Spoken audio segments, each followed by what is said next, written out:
Hello again, friends! And you are our friends, and welcome back to another edition of Jim Cornette's Drive Thru on another fine day. There's a warm breeze in the air, leaves being blown all over the place, and we are here to blow your minds with scintillating wrestling talk and the ability to not give a shit and get through hours and hours of talk. I'm your host, the great Brian Last, and here he is, the king of not giving a shit, Mr. Jim Cornette. Well, you had to just open that with giving our critics the line about the hot air blowing in the wind. As soon as we start the program, you had to start that way. But I'm proud to announce, Brian, that if the folks heard the last program was The Experience. That's my show. They know that I was listening to you in one ear. What you said went in one ear and out the other. Because my headphones, suddenly one side of them died, and it was the side that broadcasted to the only one working was broadcasting to my bad ear, so I had to turn them around, and it was inconvenient. I could barely hear you.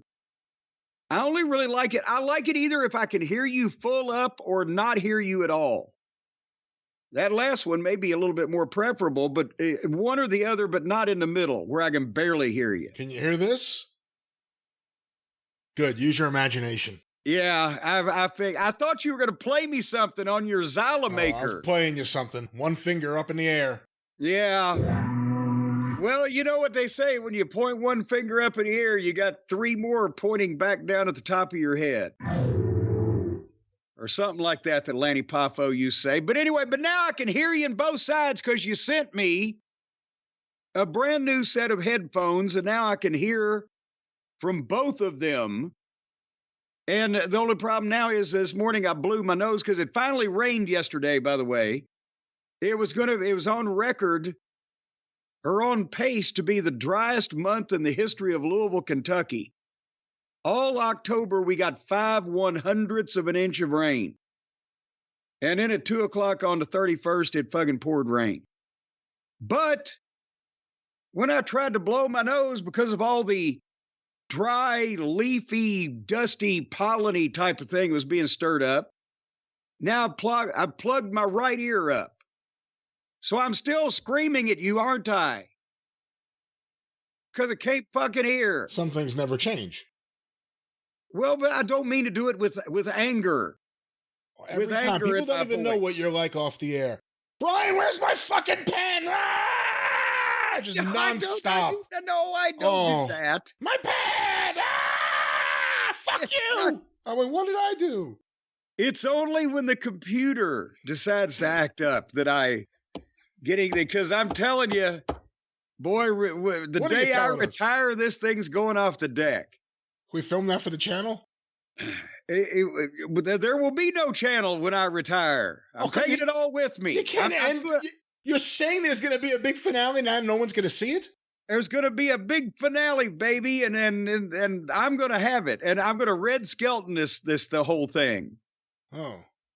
Not only am I going to retire and you never see me again, but I'm getting all my video and my audio and I'm putting it in a fucking vault somewhere and nobody can ever. Do you know he did that, right? No, I don't know about this.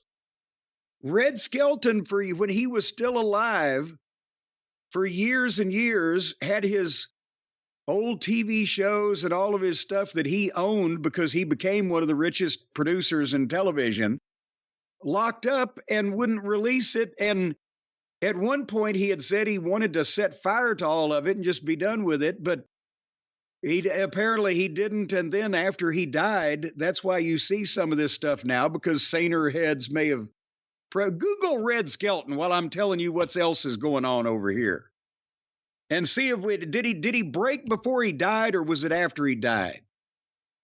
Because there's stuff out there now, or you may have just gone to sleep. But nevertheless. Well, it takes a second to look him up and then find the specific section about his video collection. I thought you would have right there Red Skelton on speed dial on your Mint Mobile plan or whatever. But anyway, the point is, what was the point? Oh, the point was I can hear you now except for my bad ear.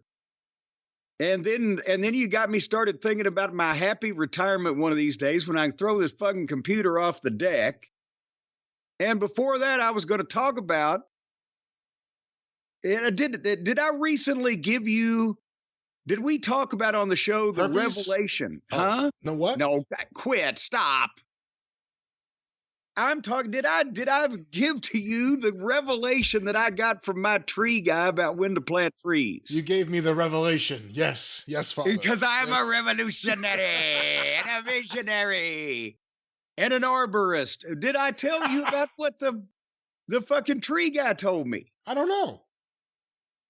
Well, remember back in June, I said I planted 15 trees in the front yard, right? And then it didn't rain for 3 weeks, and I had to get out there in that fucking heat, that humidity, and that misery, and water them with a hose every goddamn day. And I've always heard, and they always say on the news here in Louisville, don't plant before Derby. Because we always, not always, but often get a hard freeze or at least the frost of a couple of days in a row or whatever before Derby that will kill your plants. So don't plant before Derby. So this year, I got behind because I was busy. And I didn't call the guy quick enough, and Derby was the first week of May, but he didn't get out here till June because by the time I called him, but by the time that he got the trees and everything, and by the way, did you find Red Skelton yet? No, he's dead. He's still dead. I didn't know you were looking for him that badly. No, I mean, You're really losing it, aren't you? Did you look up the whole goddamn story that I was telling you to confirm that what I was saying to you was the truth? See, because you were staring at me. I could tell you were staring at me like I had turds hanging out of my mouth when I was telling you that. Well, it was more the scent that was driving me to look that way. But anyway, what I found here on the internet was a couple things. The Red Skelton Vault is a collection of episodes from the television show The Red Skelton Show that were never broadcast on DVD until recently. The Vault includes episodes from the early years of the show, from 1951 to 1955. The collection features many classic characters from the show, such as Clem Caddyhopper. Clem Caddyhopper? I'm trying to read this quickly. You don't really see this. It's Clem Cadiddlehopper. How did I fuck that up? Yeah, of course. Cauliflower McPug. Yeah, the boxer. Willie Lump Lump. And Freddie the Freeloader. I've heard of him. I've met him a few times. I thought his name was David, but nevertheless. The show also includes appearances from many Hollywood legends, including Jackie Gleason, Johnny Carson, Diane Carroll, and John Wayne. Listen to that wind, the mighty wind outside right now, folks. Red Skelton refused to have his shows put into syndication. Uh-huh. So most of the episodes in the vault were only broadcast on their original air date. The collection was selected exclusively by Timeless Media Group and is available from Shout Factory. And I have here Shout Factory's website, only 6 left in stock. Oh, well, I'm not asking for a goddamn commercial plug for it. I'm just saying you were doubting me. On the Instagram page for the Red Skelton Museum, they have, it says Sorting the Vault Collection, and it's just a pile of, you would recognize what these look like right away. It's a pile of 2-inch reels, like in boxes. Oh, yeah. And then also some 1-inch stuff, but it looks like a lot of 2-inch full-length stuff. Well, there you go. So anyway, but that's Red's situation. But back to planting before Derby. So from Red to Dead. This past year, as I said, or this past spring and summer, I planted the trees in June. So then I had the tree guy that I have plant my trees over here a few weeks ago, because I wanted to not only have him do some mulch beds for me, but also I said I want to get a plan together for the spring so we can get quicker this time. So I'm not out there with that fucking hose and the heat and the blah, blah, blah. We'll have everything all ready to go. He said, well, why don't we do it now? I said, well, now it's winter time. I said, but besides that, I wouldn't be able to water them because I haven't got time. I've got the big action figure sale going on, and Brian Last takes up all of my time. And he said, no. He said, if you plant them this time of year, then just water them once real good when you put them in, and then you don't have to water them. I said, well, wait a minute. Nobody told me that. You mean I could have fucking, and I wouldn't have had to been out there? He said, yeah. I said, well, God damn. I said, well, but wait a minute. I said, they say on the news, don't plant before Derby because it might freeze. As well, it's going to freeze here shortly, sooner or later. And he said, well, no, that's not for trees. That's just for plants and flowers. He said, this is my favorite time of year to plant trees because the ground isn't that hard and the homeowner doesn't need to water them, and we can get them right in, and then boom, and there you go. In the springtime, you got the birds and the bees and the flowers and the trees. And I said, well, son of a bitch, did you know that, Brian? No, I'm not really an arborist, so I didn't know this. You're another word I can think of that begins with an A, but so I got him to come over here. I was more thinking of a nom de plume for sphincter. Oh, that's not nice. But I got him come over here and plant me 15 trees in the backyard now. And I don't have to water a goddamn one of them. So what do you think about them apples? I can't wait for the rant when this doesn't work out. And no, it's been a bunch of dead trees, motherfucker. It's you, Brian. Fuck you.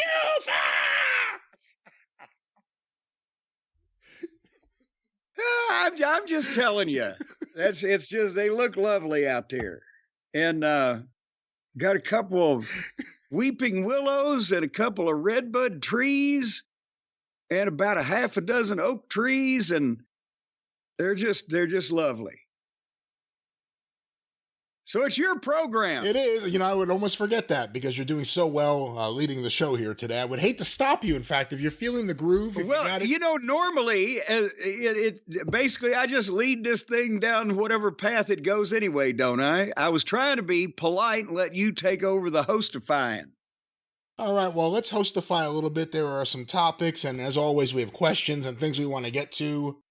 But with time being tight, let's start with AEW Dynamite, because then we know how much time we have left.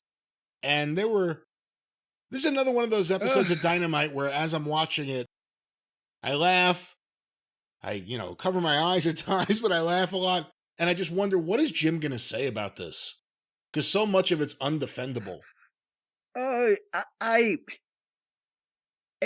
quote Thunderbolt Patterson, if I only had time. I mean, I don't, people say, well, you kind of gloss over the WWE a lot of times, but you go into detail on AEW. That's because, for one thing, you have to explain the inexplicable in the way that they try to explain it, and that takes a little time. And then secondly, you have to identify what's wrong with it, and that takes a lot more time. And then also, in some cases, I just don't know what to fucking say. Should we start at the beginning? Much like their commentators. You have no idea what to say. Oh, my God. And again, Sockface continues to... I think did he try to call Private Potty at one point? There were several points again where he lost control of his mouth and he couldn't speak coherently. You know what Mama Cornette would say? I have no idea. His tongue got lopped over his eye teeth and he couldn't see what he was saying. There's an expression you don't hear too often nowadays. You don't hear it as much as you used to. But anyway, so they started out with the spooky cold open of the Moxley bunch. We got to come up with a name for that group because they're not the Blackpool gangbangers anymore, or whatever the fuck are they? Apparently he has filed for a trademark because Tony, being a nice guy and doing something that WWE would never do is letting the wrestlers trademark their own things and then bring them in. Moxley has trademarked Death Riders. Oh, well, that's it. To which I responded, the full name is Ratings Death Riders. What? That makes sense. Maybe he's a big Ghost Rider fan. Or, Riders on the Storm or Ghost Riders in the Sky, Death Rider. It sounds so cool. Is Death Jitsu the official fighting form of Death Riders? Yes, and they will sponsor the pickup truck. You're going to see Death Jitsu wrapped around the side of the pickup truck. Oh, well. Do your brakes and shocks have death? I'll tell you where to send them. When's he going to start doing commercials? Commercials for death? I mean, what is he going to... Hey, he has a hard enough time selling wrestling tickets. He might as well sell people on the popularity of death. Folks, death is for you. That's why we ride all over the country telling you about it. But they had the cold open with last week or whatever, and then they went to the arena, and they're in Cleveland, Ohio. And my God, the poor people of Cleveland have put up with enough abuse already, but here came to the ring with no music, not even his music, not even anything to make this motherfucker exciting. Well, he cut off the Claudio video when Claudio was ranting. Apparently the most fearless guy there is the fucking cameraman. He's following these guys everywhere with no problem. But there was a video, Claudio was yelling at the camera, and all of a sudden you hear, "Cut that off, it's enough!" And you're like, who the hell's that? We never hear that voice. Well, yeah, and then there's a reason why we're about to find out. But yeah, here comes the company mascot, little puppy pockets, Orange Cassidy, to the ring with no music, no charisma, no talent. He's had all he can stands, and he can't stands no more. And he gets in the ring and starts cutting a live promo. And he said he doesn't do this normally, talking about speaking. I wish he wouldn't do it at all. He had a good streak going there. But after last week, when he watched his best friend's neck, that's Muffin Top Taylor, for those of you who mercifully missed that, my best friend's neck got crushed by a steel chair. And I was surrounded by the future of AEW, all the young wrestling stars, and they have no idea of the danger that they're in. So now this fucking moron that nobody can take seriously to begin with and looks like he couldn't whip cream with an outboard motor is standing there saying that I'm the only one that realizes how dangerous. He's got to come out and put Moxley over as being a badass. I'm the only one who realizes how dangerous Moxley is to the ratings. But these other guys, they got no idea of the danger they're in. So I know what I need to do. If we don't stop Moxley, there will be no future of AEW. And then he actually said, without AEW, I don't exist. I owe everything to... Yes, because nobody else would have ever put you on fucking television. You goddamn sad-looking son of a bitch. He's just said he's a sorry looking. I actually got sued for saying that one time. What? Because I got in the ring in Baton Rouge, Louisiana to introduce the Midnight Express in 1984. And I looked at the people. I said, you got to be the sorriest looking bunch of people I've ever seen in my life. And then on the way back to the locker room, that's when that guy tried a little dive over the fucking guardrail and tried to punch me, and I ducked it and whacked him with the racket. And then Dundee, watching from the back, who was the booker, not wrestling at the time, he got on him but punched the guy in the face about 5 times. And when I was trying to hit him again, I drew back and I hit the cop in the head. And the guy ended up suing. In the newspaper article, when asked why that he made a run for her, he did this. They said, well, he called us all sad. Sad, sorry, whatever. He called us all sad. A very inflammatory remark in those days. You better watch out. Orange Cassidy may come after you. Yeah, well, you're a sad son of a bitch. And I'll tell you, I'm sorry, little fella. I don't pick on people that much smaller than me. So, but anyway, without AEW, he doesn't exist, so he needs to stop this. He needs to cut the head off the snake, talking about Moxley, And he's going to do it alone. He doesn't want these other guys to help him. He's going to do it alone. And then this fucking bunch of mayhem-causing rabble-rousers in this used pickup truck have been beating the shit out of the entire roster. And this little fucking scrawny, pencil-necked son of a bitch, I'll just cut this fucking... I challenge you for an AEW World Title match, pal. And he finished it up and said, "'Cause I'm Orange Cassidy and I still don't need a catchphrase." Can you imagine, Brian, a regular WWE viewer, of which there are millions, as we're aware, but I'll turn on this other wrestling program. I heard, Bobby Lashley, Shelton Benjamin, I like them. They were just, I'll turn on this program, and this is what they fucking see.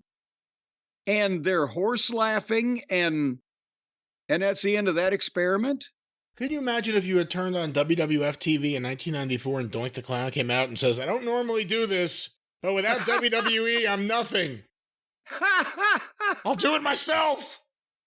No, actually, that's not really an apt comparison because they use Doink on top.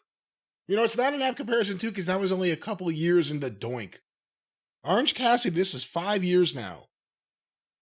And nothing is moving up. And they're just doubling down on everyone that drove everything down. There are little glimmers of hope, but they're doubling down, tripling down on everything that has caused the free fall in fan enthusiasm. It's not just because WWE's hot. It's because AEW is putting on a stale product.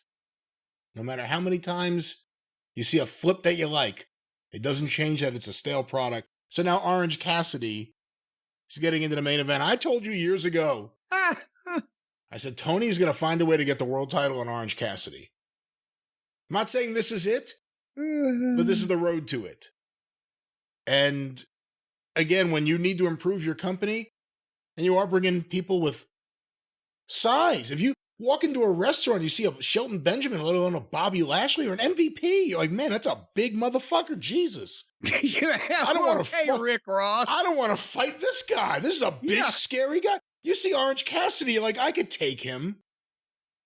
And you could. And that's the problem. So, I mean, he's out here. He's going to lead this. Meanwhile, again, MVP Lashley and Shelton, why don't they do something next week to end all this where Tony just says, I'll pay you guys, clean up my dressing room. Well, yeah, and we're going to get there at the end of this program, but I mean, that's pretty obvious. Just if you're not going to see the Moxley minions cross-pollinating with MVP, Shelton, and Lashley, because that wouldn't work out very well.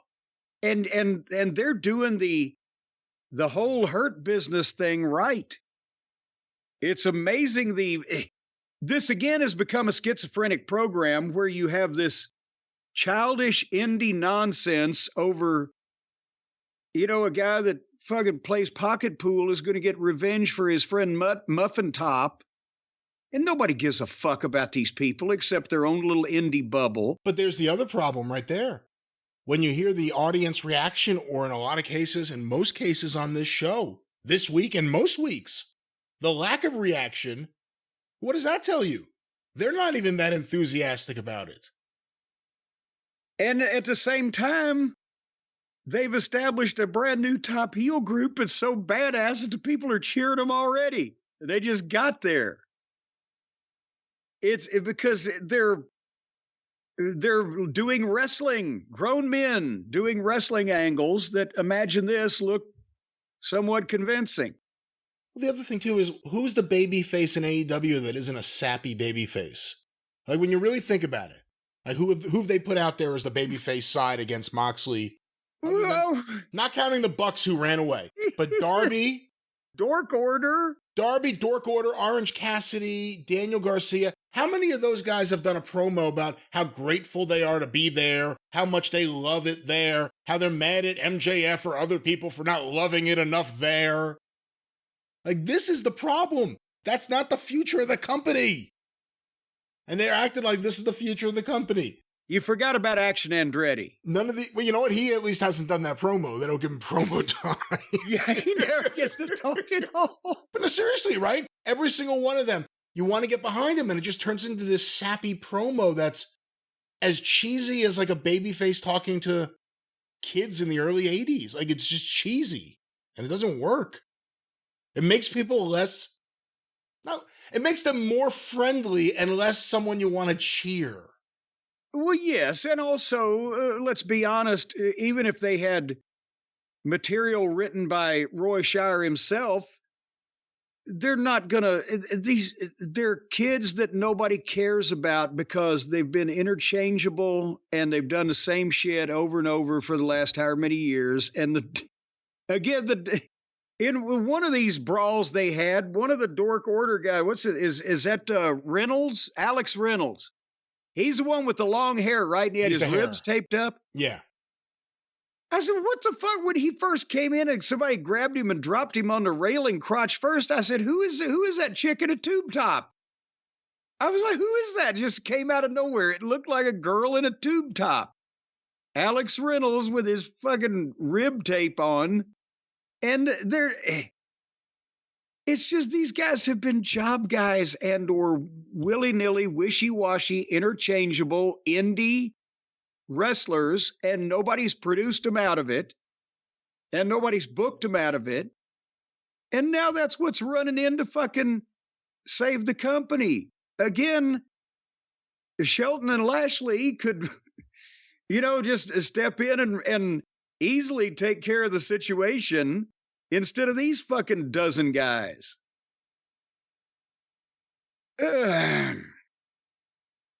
Anyway, moving on. The long-awaited showdown between Adam Cole and Buddy Matthews, where Buddy Matthews last week said, I'm going to show everybody you're fragile, or fragile, whichever way you pronounce that. And visually, this was kind of ridiculous. Buddy looks like he's got 100 pounds on Adam Cole. This looked like the Paperboy had, jumped into the fucking ring against goddamn Lex Luger. And with a fake tan. If the Paperboy got a really, really bad orange fake tan, that's what well, that's another part of the problem is that we've said before, if Adam had a tan, maybe he'd look a little more toned.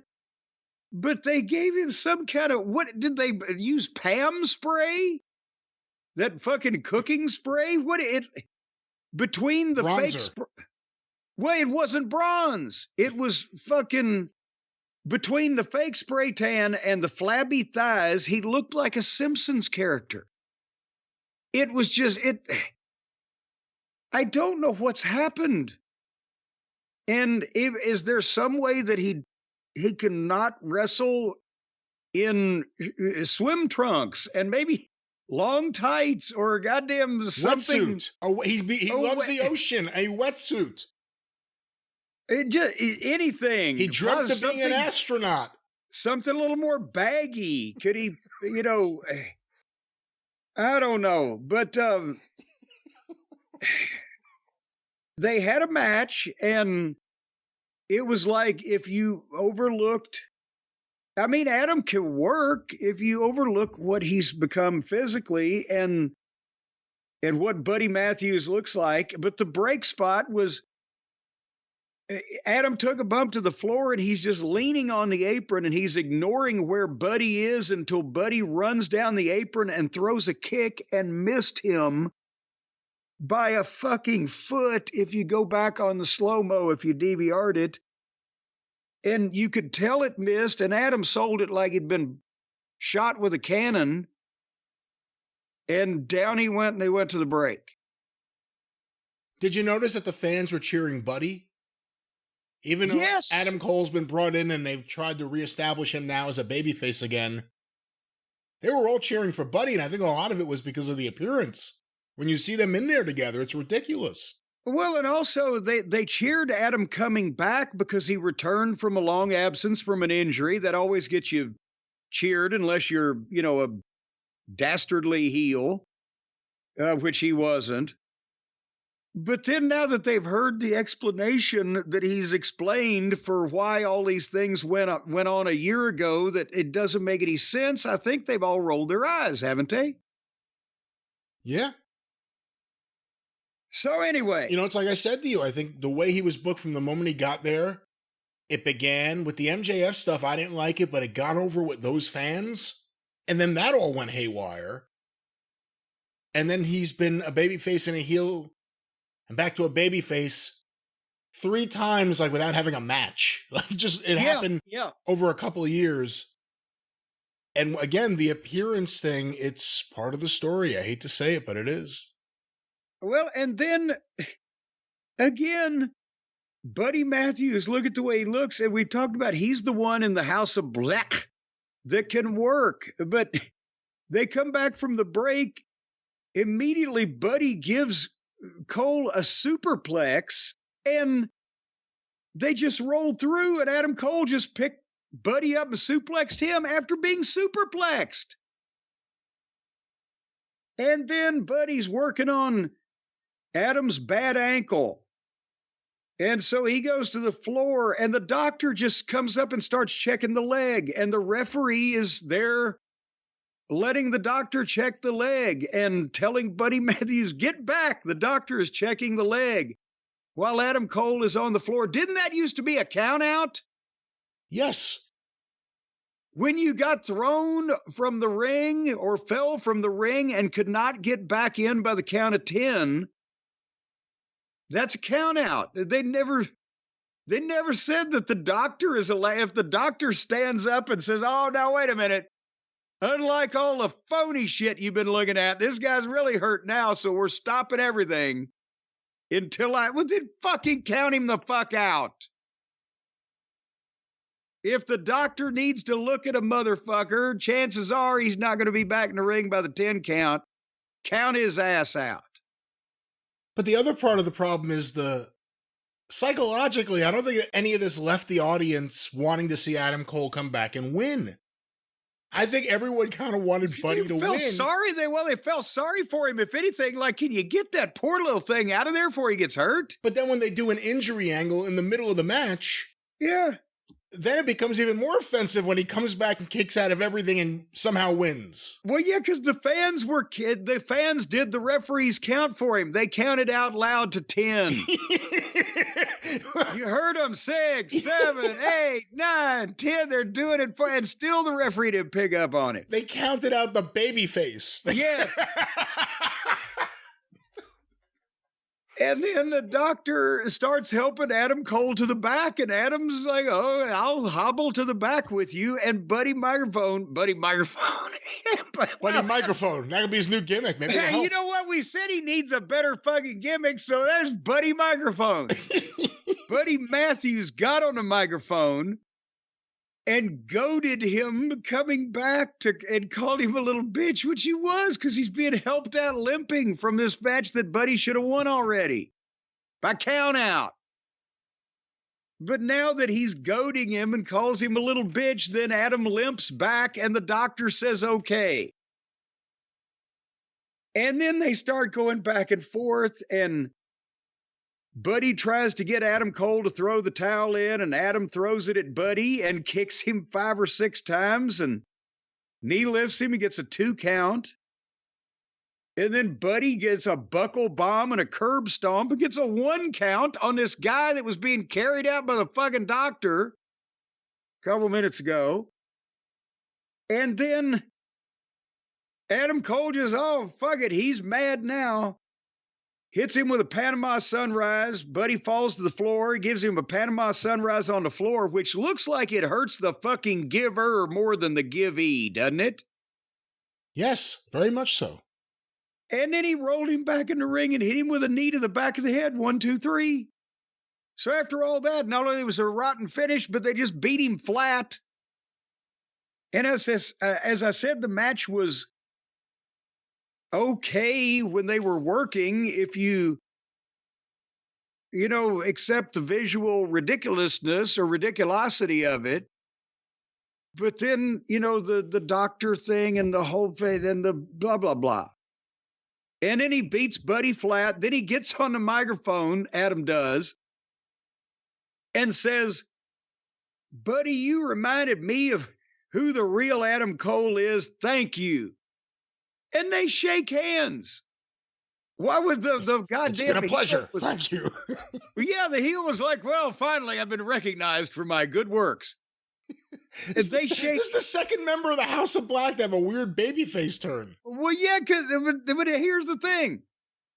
They shake hands, and the lights go out. And when the lights come back on, Adam Cole is standing there shaking hands with Malachi Black, and Buddy is watching them. So somehow Adam Cole didn't realize that a motherfucker let go of his hand in the dark. And what the... He couldn't tell the guy let go of his hand because the lights went out. And he's surprised, and Malachi Black looks at him, and Adam Cole rolls out and walks off. He also has respect for Adam Cole. Again, the House of Black, Darby, Brody King, who had beaten the shit out of Darby apparently for years, inside and outside the ring, like they've done angles and stuff, like at record stores. He was concerned about Darby's well-being. And that he would die if he went to the mountain. And here, the heel who was getting cheered the entire match to the point where the fans counted out the babyface while the doctors were checking on him. He did it just to earn, or not even to earn, just to prove that he has respect already for Adam Cole.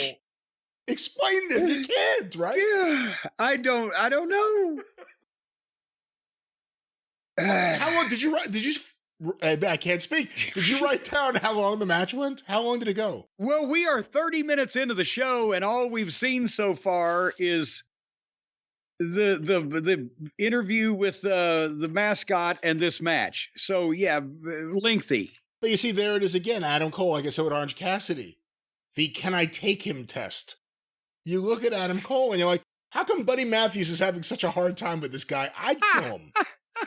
It's the same thing. Buddy Matthews looks like he would fit in with the Lashleys, with the Shelton Benjamins, with the main eventers, with the people who look like wrestlers.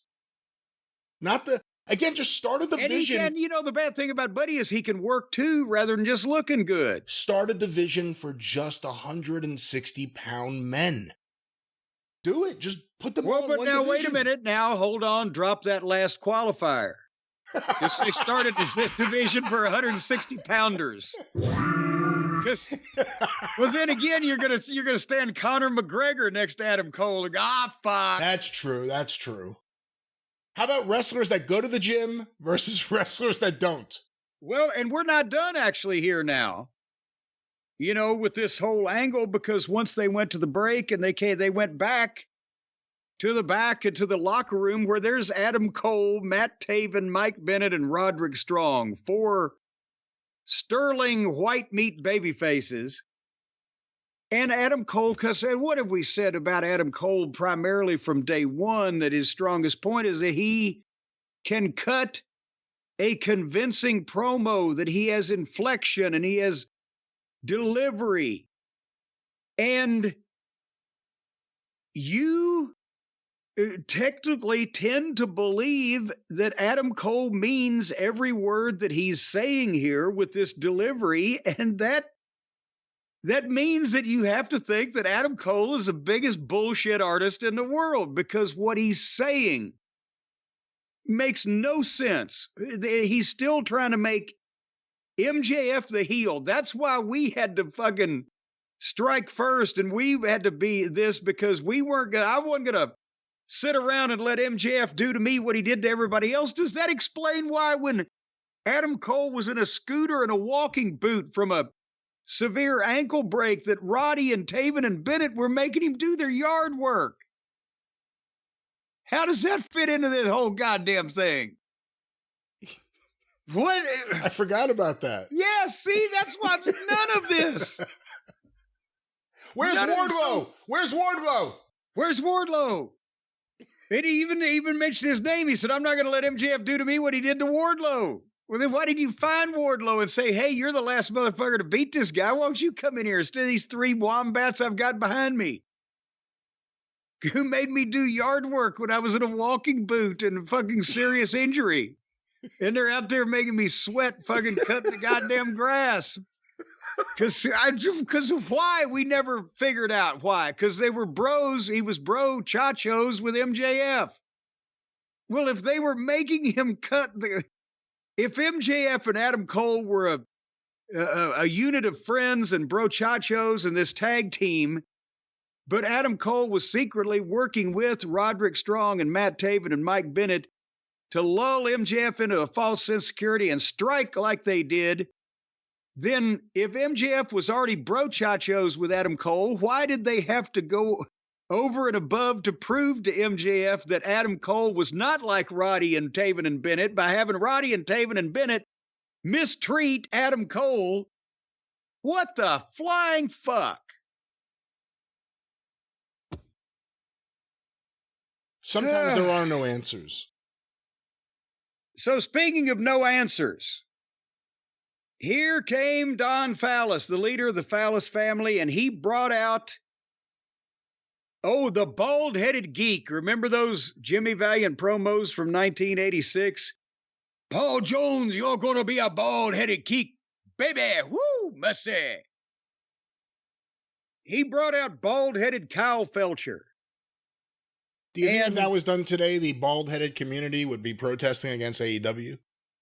No, I don't think there would be protests. I just think that nobody gives a shit anymore because all these dimwits fucking shave their heads on purpose. So, they somehow have gotten the idea because 3 people in the world looked bald, Steve Austin being one of them. Now every wrestler has to be bald.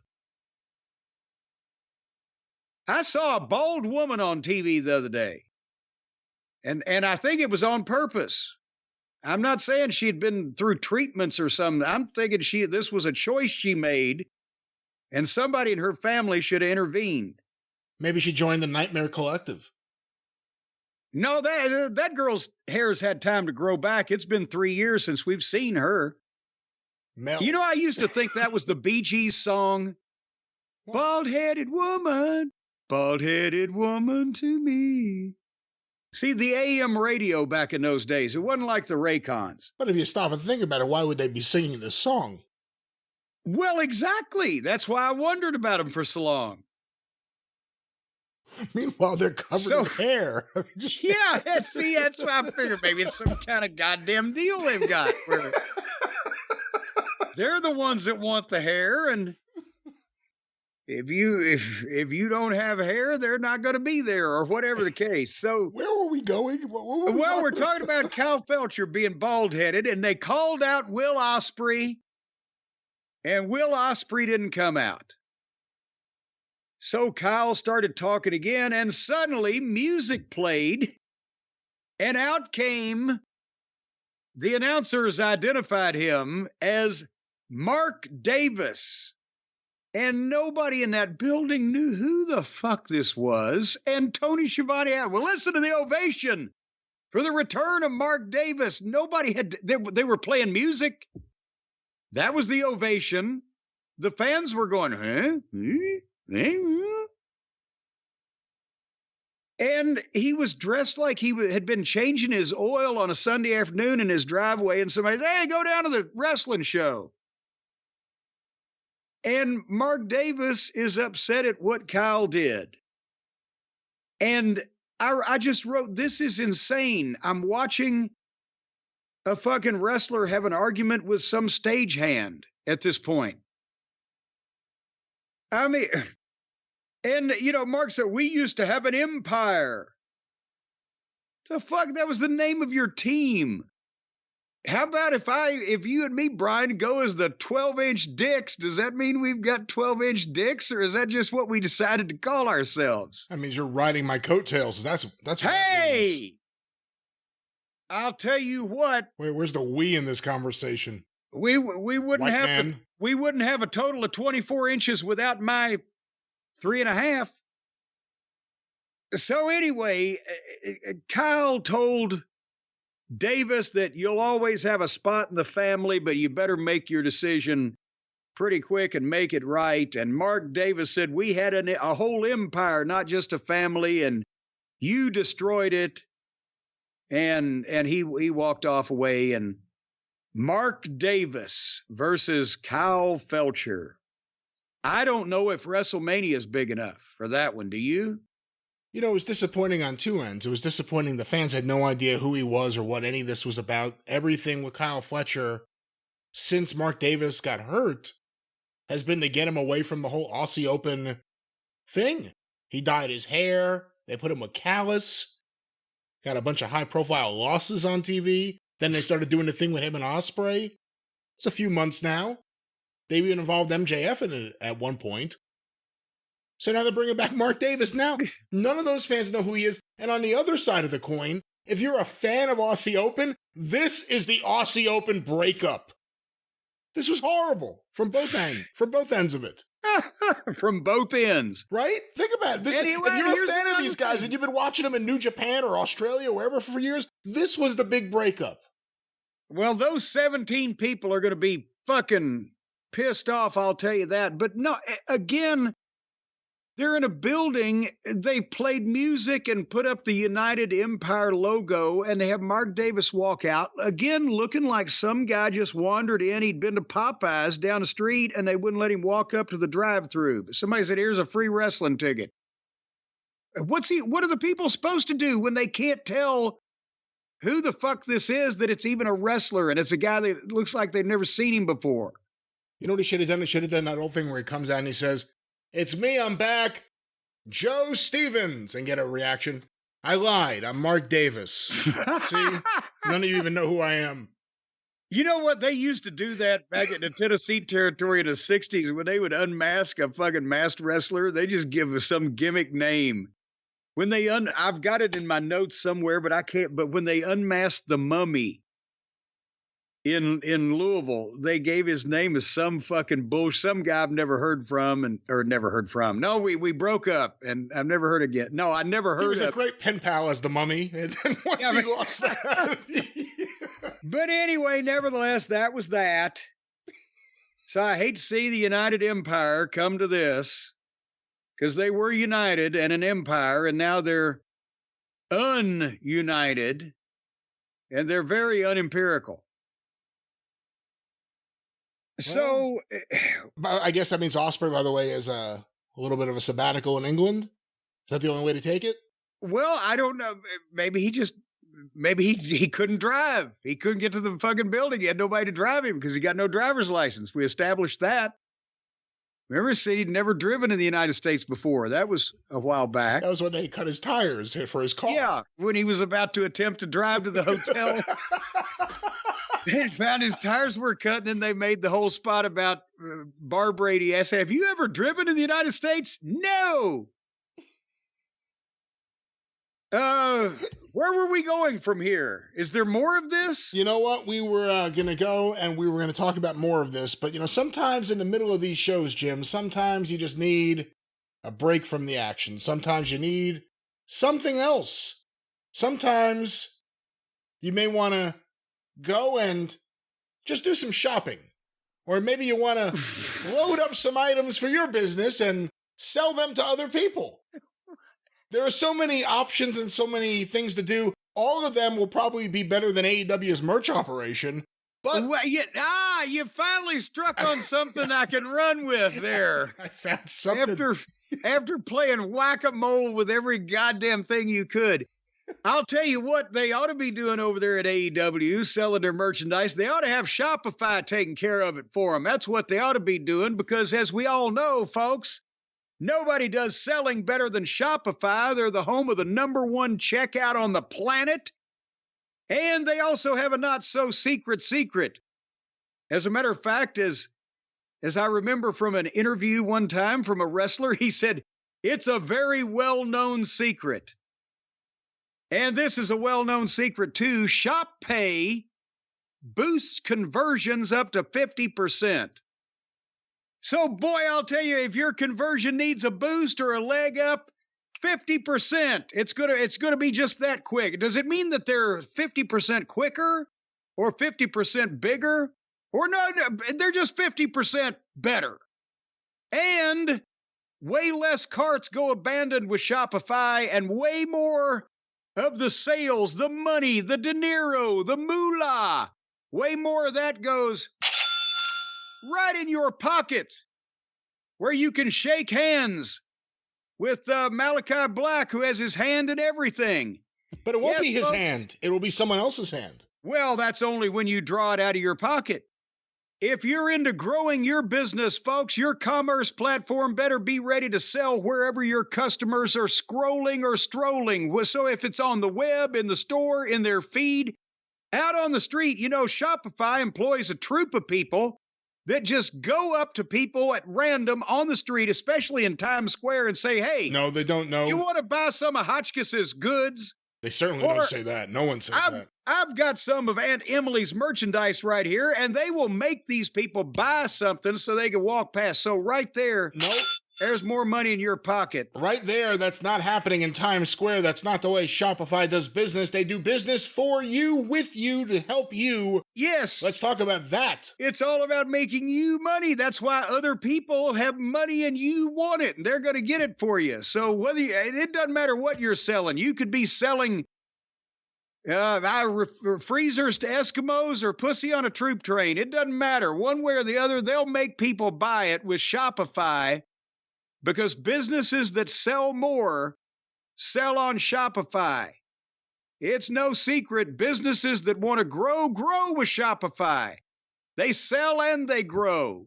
They're like the Blob of online commerce. All they do is, instead of eat and grow, they just sell and grow. Every time they sell, they grow. Sooner or later, they roll over a small town in Kansas and absorb it. That's not the way it works. They are there to help you. They can work with you. Have you ever seen the Blob in person? No, you mean the stage play? Well, no, they have it's like a canister with just this goo inside to say, here's the actual Blob from the movie The Blob. And it's just a bunch of crap in a fucking canister. Well, and you expected it to be, spam? Not as good as Shopify. Not as good as Shopify. Folks, upgrade your business. Get the same checkout that all of the big boys use. Sign up for your $1 a month trial period at shopify.com/JCE. And that JCE, of course, is in lowercase. Shopify.com/JCE. And you're going to get a $1 a month trial period so that you can see that Shopify will collect and or extort all kinds of money from the shopping public in order to keep you happy and farting through silk. No extortion involved or necessary. Shopify's there to help you. Well, only if they push people. If you push them. No. Push may not come to shove when it comes to legal matters. Shopify's there to legally help you. I don't know why we have to talk about the legalities of this. Well, you know what? They're there for you. To Shopify. So give Shopify a big push and they'll push you right to the bank. If you have products you need to sell, you need Shopify to work with you to sell them. How can they get hooked up with this, Jim? Shopify.com/JCE in the lowercase area of the keyboard will get you the $1 a month trial period where you get to go like that. Well, that's right, Jim. That's the kind of deal you can get with Shopify. We encourage everyone to check that out. And that was some slick selling on your part. I don't know how much slick selling there was on Dynamite. Let's get back to Dynamite. Well, there wasn't a lot of selling coming up because it was time for Moxley's clown car to pull up and come to the ring through. They showed him before the break coming out of a room in the arena and then showed him walking into the arena on the other side of the break. But they just can't be brought to associate with the riffraff over there in the locker room. They've now established he has a locker room of his own. He still chooses to walk through the arena. And Okay, here comes Moxley, and he's trying to do something with that decrepit physical appearance of his. And Claudio's a fucking giant. And old Pac, well, he's just ripped and shredded. And Marina Shafir, she's the toughest one of the bunch. And then here comes Yuta. He looks like, this fucking street gang brought their weed dealer with them. Well, look at it. What? It's like, at least here's this guy. Look, okay, he can kick somebody's ass. And that guy's fucking huge. And that guy's jacked up. And look at, she's a badass from the jiu-jitsu world. And there's... Yeah, we told Ronnie he can come along for the ride. Yeah, Ronnie, did you bring the stuff? Maybe it's Weeder Yuta. But then again... Weed dealer Yuta. Here we go. Even if this whole deal already wasn't confusing and the whole 9 yards with it, what in the fuck is Moxley talking about in his audition reel for the indie movies, the whole 9 yards? How can anybody take him seriously as the world champion or as a badass if he's either wrestling or talking about the biggest joke wrestler on a roster of jokey wrestlers? Think about it. Here's their world champion, and he's beating everybody up on the fucking roster, and he's got this whole group with him, and he's cutting a promo about Orange fucking Cassidy. And then, after he does the promo where he's ranting and raving in the circles that he talks in about our little puppy Pockets, you didn't challenge me, I challenged you, which I think he did last week. But then suddenly they grab Wheeler, their boy Wheeler, and they jerk him down and they put a chair around his neck and they're going to fucking break his neck. But then Pockets slides in and tackles Moxley and they all jump him and they let Wheeler go and he gets up and starts kicking Pockets. Why did Pockets come to save Yuta? Well, because why was that the moment that would have triggered him for them to beat up one of their own? They all used to be friends, and they just know that maybe one of these days one of their friends will see the light, and I don't fucking know. And then here comes the Dork Order in, and the heels no-sold him and just beat him up. And that's where I mentioned that Reynolds guy with his ribs taped up looked like a girl in a tube top. And they got Pockets down and they were about to break his neck. When here comes Darby from the ceiling, I'm not ribbing. And he drops down, but at least the fans woke up there because until this point it was like, oh, fucking come on. But when they see Darby, okay, somebody's finally over. And boom. And they start cheering, but now he's hooked to the thing. And even Shivani references, well, so-and-so has to come over to help Darby get disconnected. I'm like, what the fuck? And then here comes Darby's beating up Claudio, and some more job guys come out. There's Garcia, there's Private Party. And everybody goes over the rail and fights into the arena. Except Private Party stays in the ring. And then the Buckaroos music starts playing because they're scheduled to face Private Party. So they're coming into the arena down the entranceway while these other guys have gotten up in the stands. And you just see them just kind of put their arm on each other's shoulders and just walk out instead of continuing to fight. And now they're ready for the World Tag Title match. Brian, your thoughts? Is there a difference between they fought off and they fought out? No, they fought out and fought off would technically mean the same thing, but the word fight is too strenuous a word for what they were doing here. They fought. I mean, there's so much to say about this. The stomps from Wheeler Yuta when he was heel again after Orange Cassidy foolishly ran in there however many people on one to save Wheeler Yuta. That was something. Maybe I'm alone on this, but I don't care how safe it is. If your company has a partnership with Dr. Martha Hart, I'm not doing anyone dropping from the ceiling. And one of the reasons it worked so well for Sting in the loosey-goosey 90s was because he was able to unhook himself and get to the action. Maybe he shouldn't have. Maybe it should have been a technician to help him with that. And if that's what Darby has to do, then he shouldn't be dropping from the ceiling if he needs to be in a brawl. Exactly. And then the whole Moxley thing, nothing is explained. Still, nothing's explained. They're with Moxley, his gang, because he built AEW with his own hands. And he doesn't like what it's become while he's been there the entire time. And if you think this is bad now, wait until the Bucks return with Kenny to be the heroes to stop Moxley. Oh, well, but now, wait a minute. They must have scratched that because according to what I just saw just coming up here shortly in this program, they're going in the opposite direction.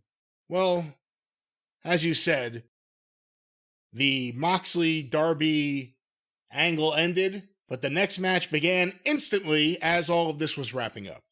Well, yes, because you can't grieve forever. But now it was 9 o'clock. Time to get the party started. Private Party versus the Hardley Boys for the World Tag Team title. And we'll talk about the ratings shortly, but boy, they give these guys every week. They give them some important quarter that they can fuck up.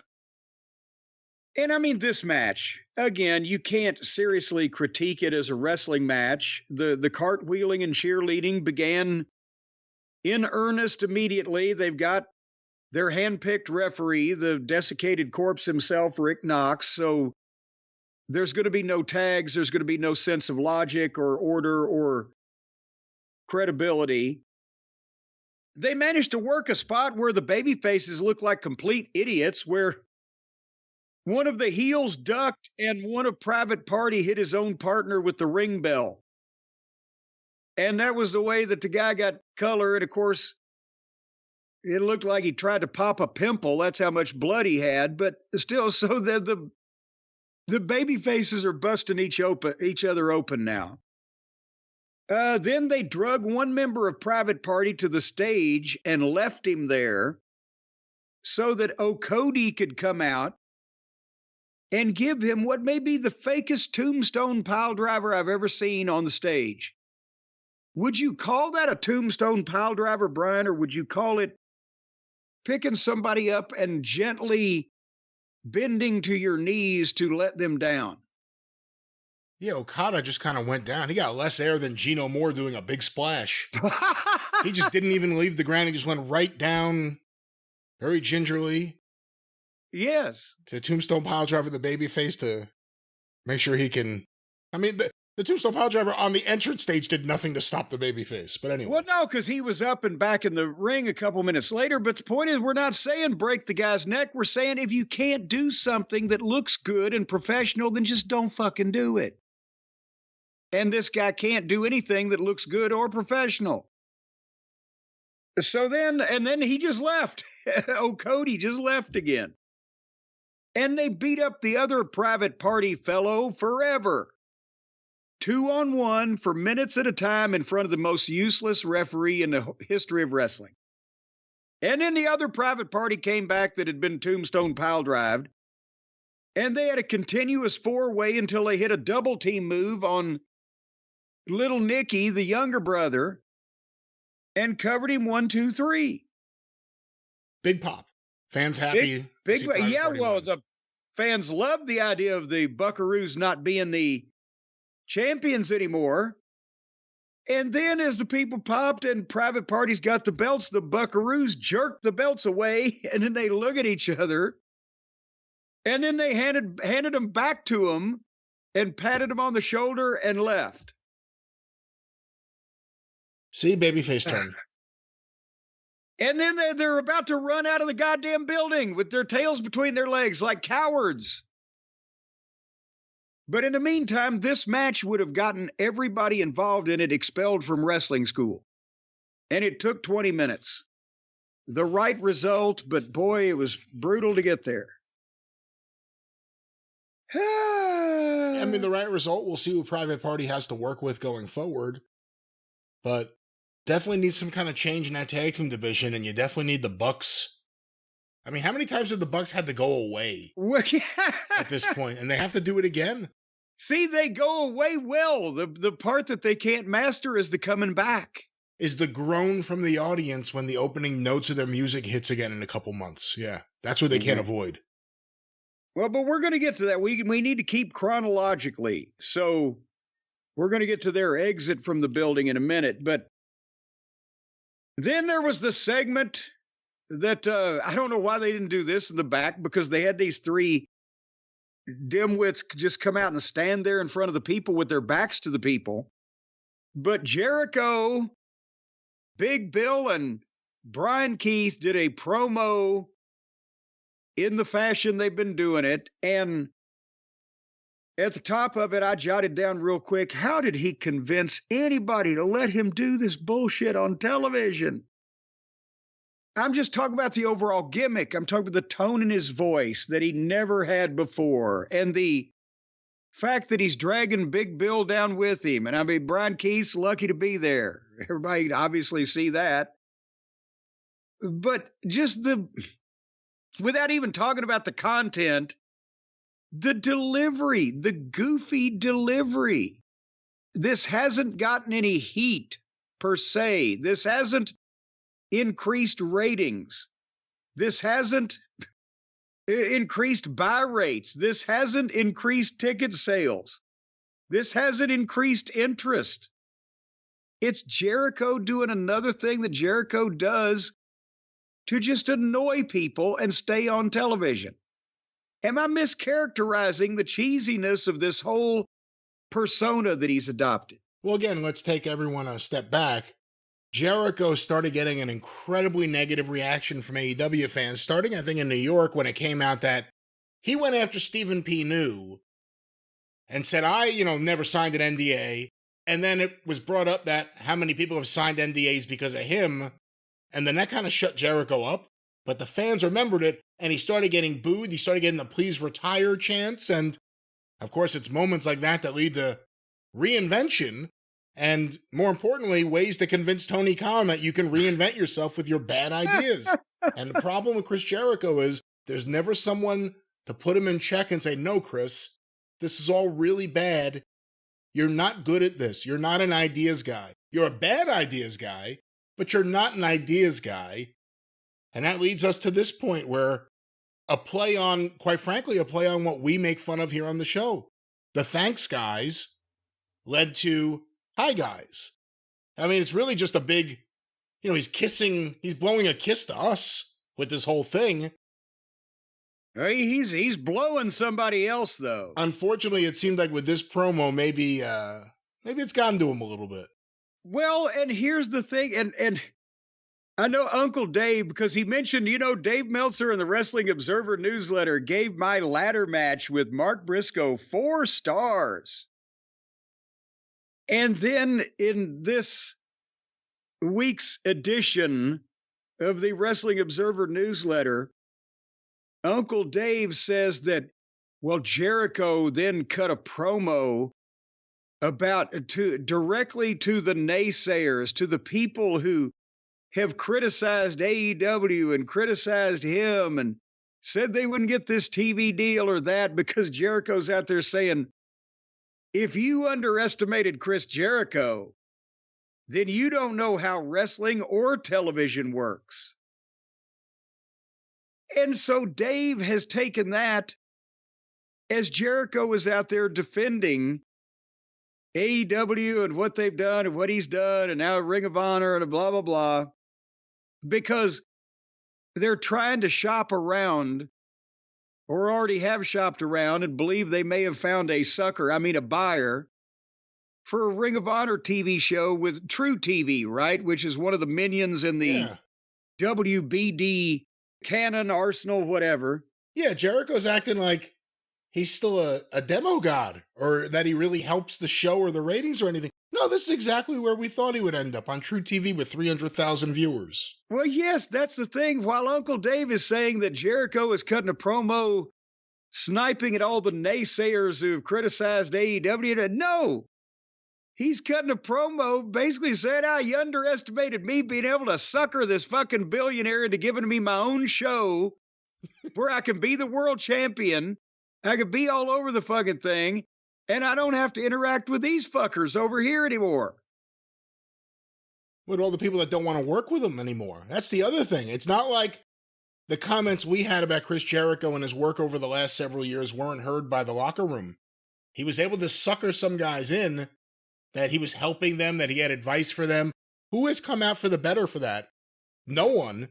MJF had to get as far away from all that as he could. And now he's going to have a show, because who's going to work with him amongst the top people in AEW right now? Well, the Moxley group? No. But here's the thing also, what they're saying is that, well, it was more important for Ring of Honor to have a name like Jericho as the world champion instead of Mark Briscoe or any of the other guys because of his name value. Well, yes, name value is important. We've talked about it. And 5 years ago, when Jericho was the only name there, he was pretty important at the start of the program. But now that we've seen him for 5 years and he's 5 years older, and the whole idea of Ring of Honor is not to have a mid-50s champion that does bad fucking promos as a gimmick. And if you wanted a name, if you were just going to say, fuck the style of Ring of Honor, or the idea that Ring of Honor is for the younger talent, it's kind of like the cool underground record label vibe or whatever, then you've just signed Bobby Lashley. Why wouldn't you make Bobby Lashley the world champion of Ring of Honor if you wanted a name off of the other television to be strong, etc.? No, Jericho went to his, Tony, I'll get this thing over for you. So he's got his own show, his own bunch of stooges, his own world title, and he can do whatever the fuck he wants over there. Anyway. Again, it all comes back to the same thing. Jericho found the biggest Jericho fan and has gotten away with murder for millions of dollars for several years now. Chris Jericho is possibly the most successful hitman in history. He's been paid millions of dollars to kill a bunch of towns. Go ahead. And the other thing is, he hurts everyone who gets involved with. Big Bill is actually one of the few exceptions so far. But, you got to think Big Bill's just trying to get back to WWE. But with Ring of Honor, they have such a difficult time promoting and marketing AEW.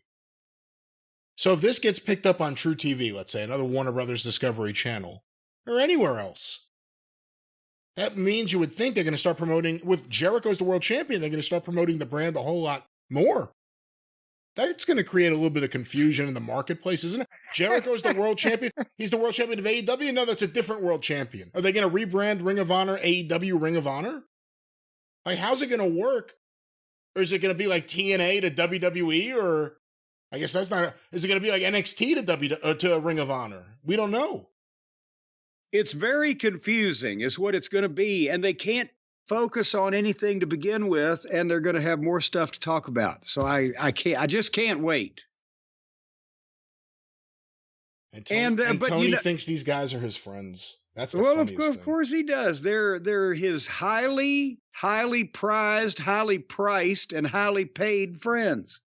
And speaking of some of the highest ones, they go to the back where Garcia snatches old Jungle Jack, throws him up against the wall, and his custody, you can do something about this, and blah, blah, blah. And then Jungle Jack goes into the Buckaroos locker room, and they are packing their shit and putting papers in the shredder and say, we got to go. We got to get out of here. We're leaving. And again, they can't do anything that's not funny and not believable. They can't do anything to get something over serious. That's why they're in the position they're in. Because they think that people were just going to enjoy for 10 years them playing with themselves. And it got old. But they're shredding the papers and they're looking like they're bailing out before the goddamn feds come to file a search warrant or whatever. And we get out of that. And more on that in a minute. Or should we do more on it now? Let's keep it together. Let's keep it together. Well, I wish I could keep it together. So they have the next match, which we'll talk about in a minute. And then they go to the back again, and now the Buckaroos are bailing from the building. They're running to the parking lot like somebody's chasing them. And Chris Daniels tries to stop them and go, no, we need you. We need you. Don't leave. And one of the little Buckaroos is like, well, this place is too chaotic. And we told you, but nobody would listen to us. And now I'm going to be working from home. And Daniels again, we need you. But they drive off. But they've left Brandon Cutlet, who was coming with their box of shit and he had shredded stuff. And suddenly, as he's there, standing there like, don't box leave of sneakers. No, you say box of shit. It was all sneakers. Was that what it was? Sneakers and just shit. Tons and tons of sneakers, yeah. Yeah, just because they're children. That's the most important thing to them. I remember when I found other things to play with, I didn't worry about my tennis shoes when I was a kid. Anyway, Moxley and his band of merry misfits appear. And they Death Riders. They slap the box of sneakers down. And now Daniels I prefer moccasins. Hold on. God damn it. Thank you. Moccasins. Try the veal. So, Chris Daniels, an ex-pro wrestler, a member of management who a while back, Tony Khan made his spokesman, right? Before they forgot about all that. Well, he was made the spokesman after the Bucks and Jack Perry beat up Tony Khan. Yes, yes. Well, now Moxley just put his arm around Daniels and held him immobile like a small child, not exhibiting much effort to do it. And there was Daniels going, no, because Moxley's hand is over his mouth. And while he's holding Daniels, Marina Shafir puts, what's his name? Cutlet. Brandon Cutlet's hand on a forklift, and Claudio has a ball peen hammer. And Claudio picks the hammer up and hits the forklift beside the guy's hand. And the guy didn't sell it right away because it missed and he didn't realize. And then instead of jerking his hand back or even an instantaneous, oh shit, like when you drop something on your toe, oh shit, he went, eh. And then she had a chain around his wrist. She untied the little chain and he was selling his hand that again, it missed by 6 inches. Highly visible that it did. I mean, it's not like it missed and you had to go back and check. You went back and checked like, yeah, I think I just saw what I saw. Yeah, well, and then also because the guy didn't know when to sell it because it never touched him. So Claudio's not good with tools. He's better with books. I saw Casino this weekend, so I did the hammer scene. I've heard the saying, a poor worker blames his tools, but I've never... Now you're going to have to carry shoes with your left hand. I mean, what in the world? Again, like, who gives a shit about the stooge of the EVPs that are heels and nobody gives a shit about them to begin with? And now we're going to... So in 2 weeks in a row, they've beaten up Chuck fucking Taylor. And now they had to go a ways, but they found the only person less important to the company or to the fans than Chuck Taylor, and they beat him up. Well, again, too, they're the big heels in the tag team division, so big that the fans just don't want to watch when they're on TV. And they respectfully handed over the belts after losing, babyface move. However, then we were told by commentary, by Excalibur, that they were shredding documents in the back. No, we saw it. We saw it when they opened the door. You know what? I didn't see it when they opened the door. I saw the sneakers and Cutler. I never saw the documents, but we were told over and over. No, Cutler was feeding them in the fucking shredder. Well, in the first couple seconds of the scene. So then they're shredding documents. That seems like a heel move. And then running. And then they flee. That's a heel move. But now their friend has been attacked with a hammer. A hammer that's so strong. It's like Thor's hammer. You don't even have to hit the body part. You have to be near it. You hit the pole next to it and the vibrations cause the injury. You got to figure they're going to come back and save their stooge. That's a babyface move. Here's the thing. Even if they do come back to save their friends, so now they've established that those are the pussies that ran off when they were afraid of these guys, but their friend gets hurt, so now they're coming back to try to do something. Should I support them? Because they didn't want to help the company. They didn't want to help the fans. They just, whenever their friend got hurt, then they came back from running. Otherwise, they were content to be pussies up to that point. How does that gain support for a babyface? And by the way, Christopher Daniels, I said it from the beginning, he's like a bootleg Adam Pierce. Adam Pierce has never been made to look as weak as Christopher Daniels has since almost the very beginning. And what's the point of him in that role? Well, and again, to just hold him. Just like, here, little fellow, just stay there. So anyway, that was that. You want to go back to the match we skipped? The match that we are speaking of that we had skipped earlier was Camille versus Chris Statlander. And again, I thought, well, here's a chance we can evaluate Camille. And there wasn't anything matter with the match, but boy, howdy did the booking get in the way. First of all, remember... Booking? Well, yeah, it was like they kind of just made it up as they went along, but the booking, if you can call it that, of this thing is completely, again, they've Wardlowed Camille already. I'll not get ahead of myself. The point is, Statlander was from Alpha Centauri. No. Or Andromeda. The Andromeda Galaxy, that's yes. Right, in Suffolk County. And then she actually became a real person after she had a couple of injuries, as I recall. And of late, when we've had a chance to see her, she had kind of the jeans thing going on. She had a youngish type of look. She was a baby face. She's got good size. She can do shit. We're like... Why don't they do something with her instead of this fucking Mercedes moon? And now she came out and she looks like she moved back to outer space. And the gimmick is, it's a complete departure. And all these people show up.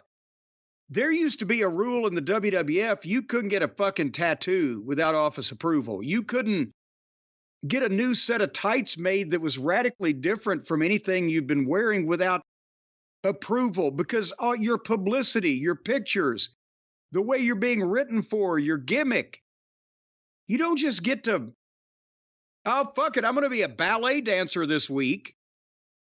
But now she's back to tights. She's got face paint on. It looked outlawed. It looked like she's trying to be from outer space again. Suddenly, for no reason, no explanation. So they had a match. They were serious. They were fairly stiff. It was a big girl match. Who's the most powerful? Camille hit a great leg lariat. You know, the old David Schultz thing. She jumped up, stuck her leg out, and sat on the fucking guy. Or on the girl, I should say. Well, Schultz usually did it to a guy. Nevertheless... And then they went back and forth a little bit. And then Camille went for a tombstone, and Statlander reversed it and tombstoned her. 1, 2, 3. They beat Camille.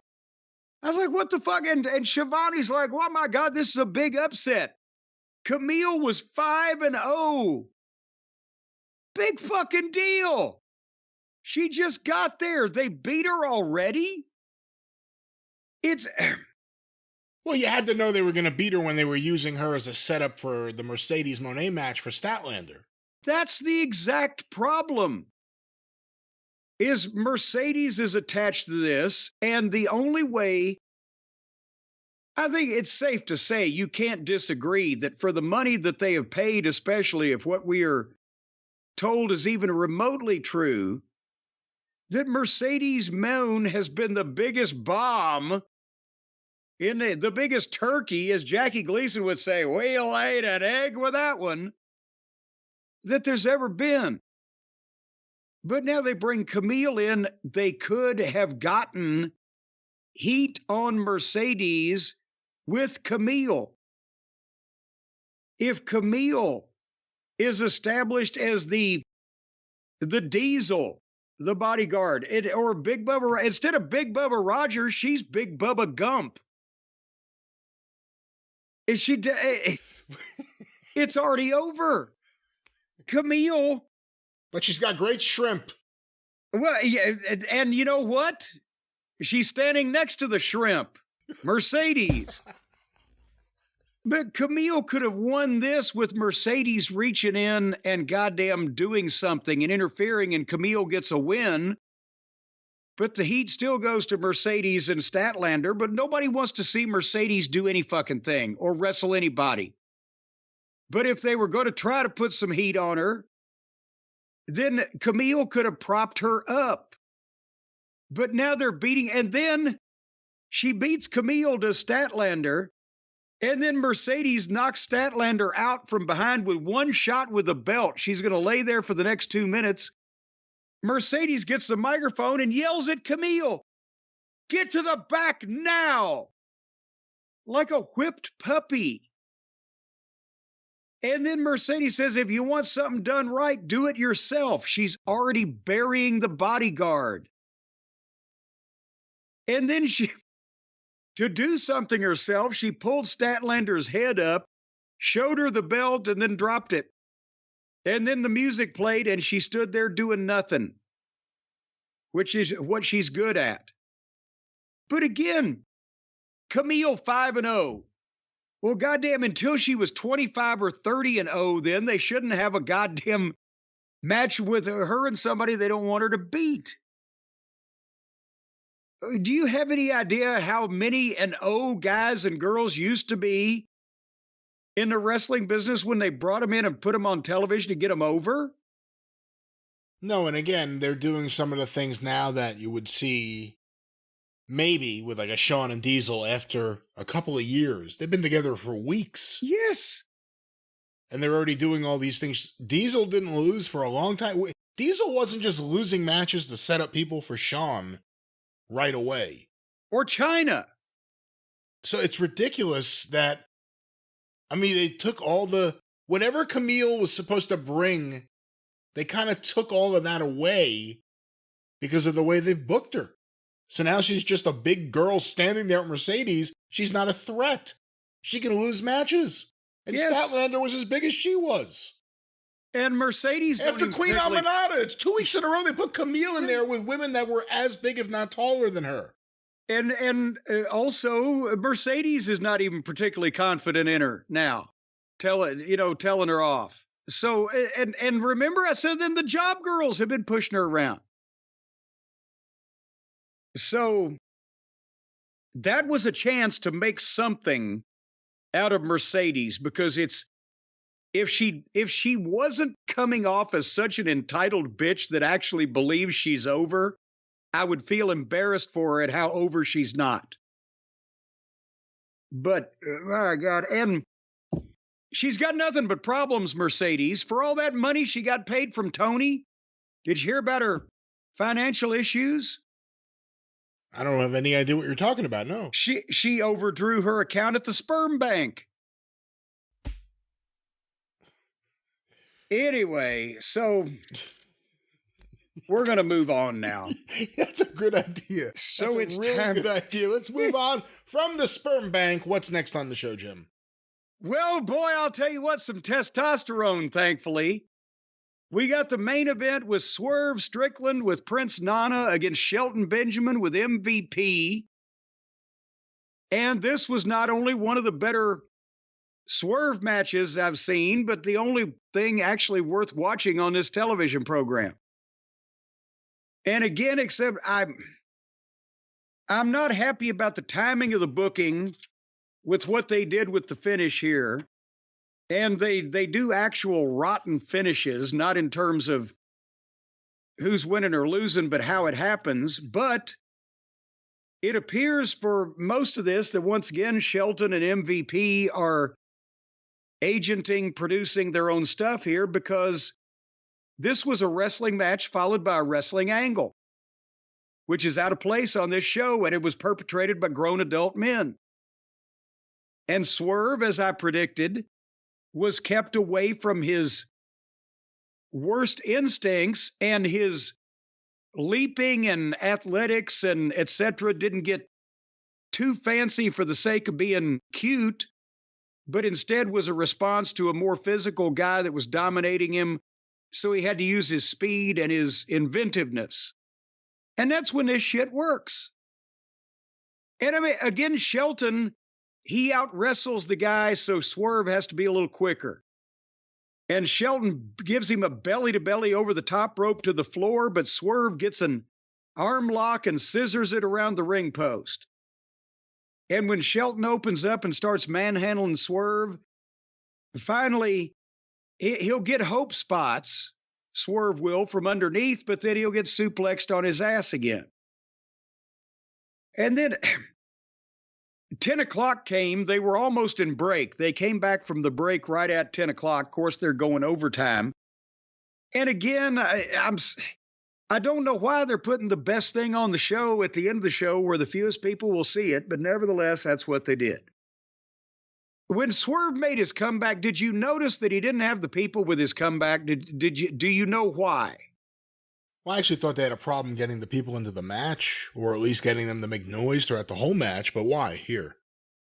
Well, if anybody wants to go back and look at it, when Swerve finally opened up with his comeback, I mean, he hit a kind of a missile drop kick off the fucking top rope to the back of Shelton's head, and he did some other stuff.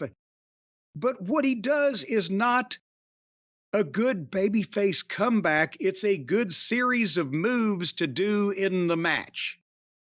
But a babyface comeback needs momentum. It needs him to be cooking. It needs to kick it into high gear. This is where the heel becomes a ping pong ball and starts bumping. And everything that Swerve did, he was doing a fancy move, but it took a little bit to set it up. Like he's got to do something to Shelton where Shelton is sitting there, and then Swerve has to run to the buckle and then jump off and hit him with an elbow in the back of the head. But Swerve is taking the big bumps. Everything he did in the comeback either took a couple of seconds to set up or gave Shelton no bump to take. So, because the babyface was doing the pretty stuff. In the comeback, the ideal babyface comeback is he stands in the middle of the ring and the heel feeds him. And the heel bumps the fuck out of, off of him. And the momentum. I see guys, when they'll make a tag and they'll punch a guy 2 or 3 times to back him up into the ropes, and they'll shoot him off, and the guy will reverse it and shoot the baby face off, and they'll duck and do bullshit. You're wasting fucking time. When a baby face gets a tag in a tag match or just starts a comeback because the heel has missed something, the people want to see him cook. They want to see him punch the guy in the face and him take a bump. Punch him in the face, he takes another bump. Now back him up, shoot him off, hit him with a fucking drop kick. He takes another bump. Or give him a body slam. He takes another. Bump this motherfucker and do it ba-bing, ba-bing, ba-bing, and then hit him with a big one. The guy can sell. The baby face can fire up the people. And then you go into your false finishes. But this is inside the ring and outside the ring and this fancy thing, and there was no momentum and there wasn't a heel bumping, bumping, bumping. And then Swerve tried to get, at first I thought he was trying to get a full Nelson on and Skelton was fighting it. But then it looked like that he was trying to get some kind of abdominal stretch and couldn't figure it out. And then it just looked like that Skelton was looking behind him like, are you going to put a hold on me or what? And finally, none of these things transpired, Skelton double wrist locked him and took him down and had the double wrist lock, but then Skelton was on the bottom and Skelton had him float over and get a 2 count. And he had him float over. Skelton stuck his own leg in the middle of Swerve's legs and kicked it up a little bit, like, come over here, to get him to cover him. And then Skelton took over again. So I don't know whether Swerve was trying to put a hold on that he didn't know what the fuck, but anyway, thankfully, Skelton is an experienced professional. And then they went back and forth and they hit the big moves. And then suddenly, Swerve got a sit-down power bomb, did the double stomp off the top rope, cover 1, 2, 3. Again, seriously. I know they're setting up what we're about to talk about, but not even a manager spot to give Skelton an out. What about if MVP had come up the goddamn bullshit over something and Nana fucking got on him and Skelton went over to fucking save his goddamn manager, boom, and nails Nana and then turns around and gets the fucking boot or whatever. But again, all they do is flat finishes. I'm sorry, at this point it was too soon to beat Skelton. He's just got there. But they're trying to set up the introduction that they're about to do. But you can still figure a finish to give the guy an out so that you've not damaged your one commodity to introduce your next commodity.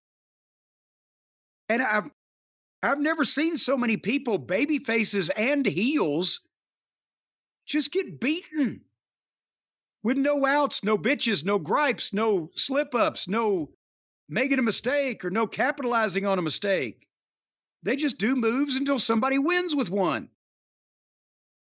And that's a rotten way to do finishes. The fuck? Especially to someone you just brought in. Especially somebody you just brought in that's looked better than everybody else on the roster. So anyway, the point is 1, 2, 3, Swerve wins. And MVP gets on the phone at ringside. I'm not saying there's a payphone at ringside. I mean, he gets on his phone, but he's at ringside. And suddenly, as he's talking, the lights go out. And there's a big pop from the people. And then the lights come back on again. And come to find out it was an accident. And the fucking crowd went, whoa! Pretty. And when the lights came back on again, you know, that now everybody's standing around, and then suddenly music starts playing. Most of the lights go out again. Then the lights go out again, but there's still a light over the ring because it's Bobby Lashley. And the production crew got their fucking I's dotted and their T's crossed in the wrong fashion. But now here came Lashley, and he got a big pop. But I'm thinking, who did MVP call on the phone? Did he call the light guy or the sound guy? Think about that. How did he call? If it's one thing for Paul Heyman to call Roman Reigns on his cell phone when Roman ain't there to report on the shit that's going on, right? But did he call Bobby Lashley, who's standing at Gorilla, said, okay, MVP says it's time to play my music. No, turn the lights back on, the music first. What's going on back there? Yeah, where was Lashley was he near a monitor? Because, he got out there pretty quickly, all things considered. Well, yes. And that's what So anyway, if MVP had been for weeks calling somebody on the phone, all right, nevertheless, they have ideas and they just go, oh, let's do that. But nevertheless, Lashley comes to the ring, gives MVP a big hug, has a face-off with Swerve. The people chant, holy shit. Remember, didn't somebody say, oh, they don't want Lashley, he's too WWE or whatever the fuck? They like any name that shows up. No, they treated him like a star, those fans. And then when Skelton popped up on the apron of the ring and diverted Swerve's attention, MVP, Lashley clotheslined him and started kicking the shit out of Swerve. And finally, MVP stopped Prince Nana. He hit him with the cane and then put the cane around his neck and was choking him with it. Because remember, before they've just let Nana stand there with his dick in his hand, doing nothing. And MVP was too smart for that, so they held MVP down, and then Skelton gave him a super kick or whatever. And Lashley chokeslammed Swerve and put the hurt lock on him. And here comes the referees and the security, but the heels were doing the King of the Hill the right way. The manager's got a blunt instrument he's hitting people with. And while Lashley's on Swerve, Skelton is kicking the security guys and top roping them. It was chaos. The baby faces were in jeopardy. The heel group, in a believable way, kicked the shit out of everybody. And there was momentum to it. And then MVP takes the microphone, and all he has to say as he's standing there with Skelton and Lashley is, guess who's back in business? And the people cheered like crazy. Because this is something. This is men doing wrestling. It was better than Moxley's bunch, 8 weeks of TV in one fucking segment. Well, the other thing, too, is people forget that right when WWE started getting really hot again, the Hurt Business was still on top. Lashley was still one of the world champions. Right when things started to, bubble up. Yeah. And everything with the Bloodline took off. That's why for so long we wanted Bloodline versus Hurt Business. And it never really happened. And I think the fans treated them like they were the stars. One of the things, it was pretty quiet so you could hear stuff. The AEW, great job of miking the audience as always. Yeah, you could hear a mouse pissing on cotton in that building that empty. Botchamania, I think it was, put up a video where, they played that and you could hear the referees as they're running out, just like running out. 90 seconds! 30 seconds! Well, it doesn't help when they're screaming 90 seconds! And one of the guys in the ring says, what'd you say? And the guy in the third row said, he said 90 seconds! No, the fans have treated them like, especially here, treated them like main event stars, and that's exactly what you want. Don't fuck it up. It's going to be weird with them coexisting as badasses while Moxley's driving around town or whatever he's doing with his little gang, hanging out by the gas station. What do you think Moxley and them do when they're not at the arena? Hang out over by the 7-Eleven and get some soda? What do you think they're doing? Maybe playing skee ball. And again, as you mentioned earlier in the program, why would Tony Khan have to call the Jackson boys, those little delicate little things who just ran like cowards, or Jungle Jack, who is the most effete, bearded man I've ever seen, and their broken down Japanese paraplegic friend. Oh, you're forgetting the big friend. That's who it's going to be. It's going to be led by Kenny Omega. Oh, I forgot. And gutless Kenny. No, he has guts. They fixed his guts. They put his guts back in. I think so, right? They don't remove his gut. They didn't remove anything. They just fixed it up. They took him and set him out to the side. It's like when you're doing one of those recipes where it says mix these ingredients set to the side. It's like one of those brain surgeries I read about in The Observer. Yeah, they take the brain out and they set it aside. But why would you need to call those? I will give Kenny his credit. He's the only one of the bunch that looks like he could whip any grown adult man, professional athlete or otherwise. But why would you call them when you just say, hey, MVP, Lashley, Skelton, can you go stretch these stupid motherfuckers for me? Miro, I'll let you out of your contract. Just take out these men. That's what he should do. He should call in Miro and Wardlow and Hobbs, all the big scary guys, and be like, look, whoever takes out Moxley gets out of their contract at once. And then it becomes like a mad race every week. Who's going to take out Moxley? Meanwhile, they're all fighting each other because they're trying to get to Moxley. You're saying it's a wrestling version of It's a Mad, Mad, Mad, Mad World. Yes, it's a King of the Mountain where the winner gets to leave. Boy, in that case, there'd be some goddamn people stabbing each other in the guts to fucking take over from that. You know what? We got vehicles. We got people running around wrestling. The locker room's always dangerous. I think it could really be something. But that was Dynamite. Yeah, and that was something.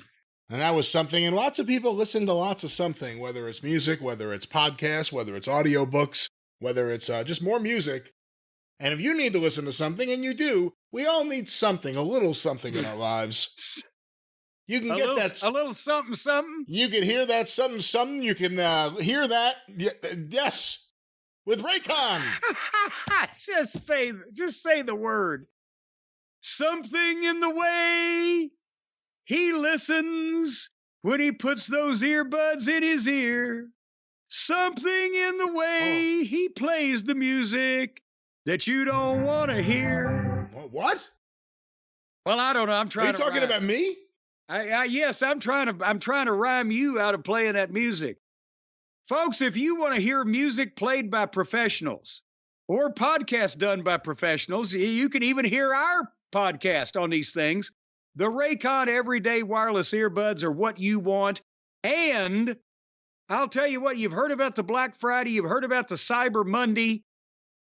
As we said before, we've even heard about Dog Walk Wednesday, but now every day of the week is discount day at Raycon, because if you have not heard, they are offering up to 30% off everything on the site. Up to 30% off, depending on what it is.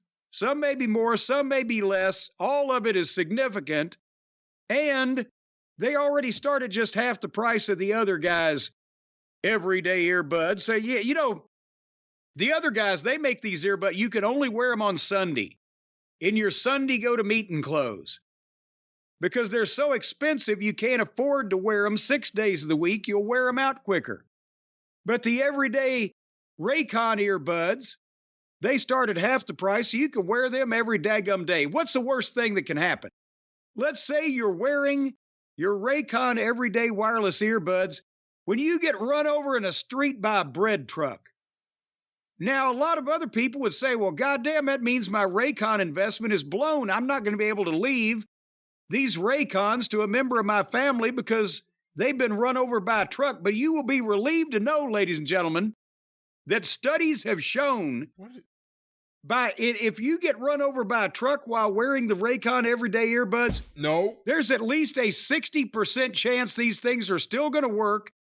You have a family member or the coroner take them out of the ears of the particular empty vessel that used to wear them, and you send them to the kid, and the kids put them in their ears, and they work just as good as before they were run over by the truck.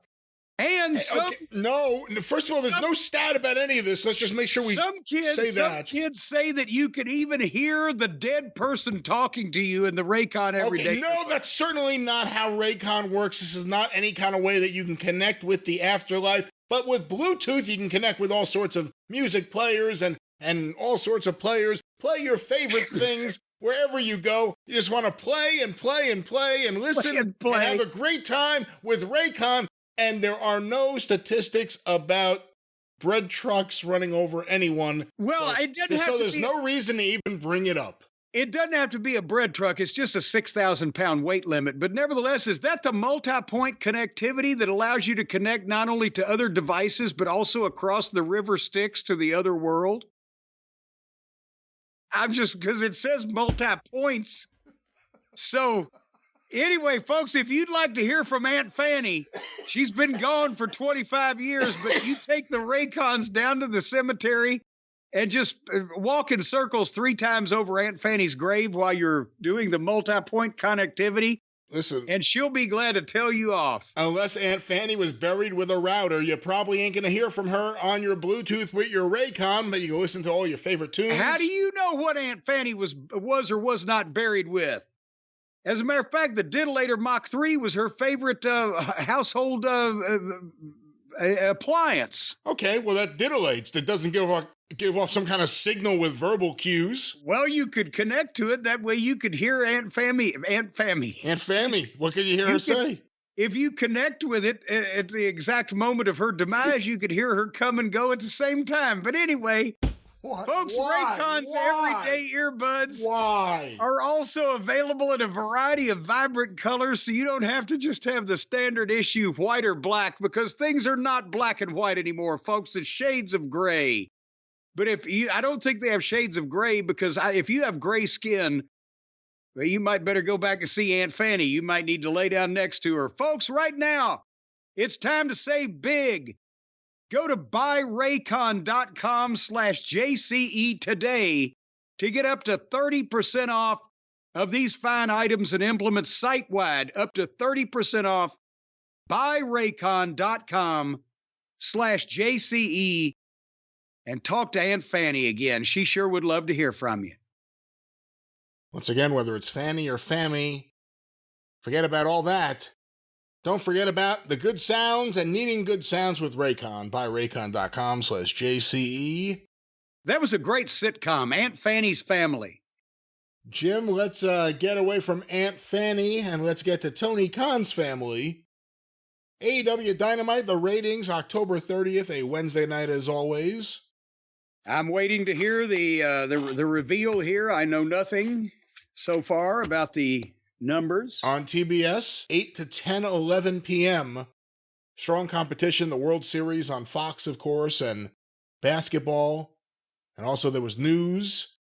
There was news that day? Shit, most days go by without any news. And we all focus so much on the different TV shows that are causing the AEW rating not to go up or to continue to go down.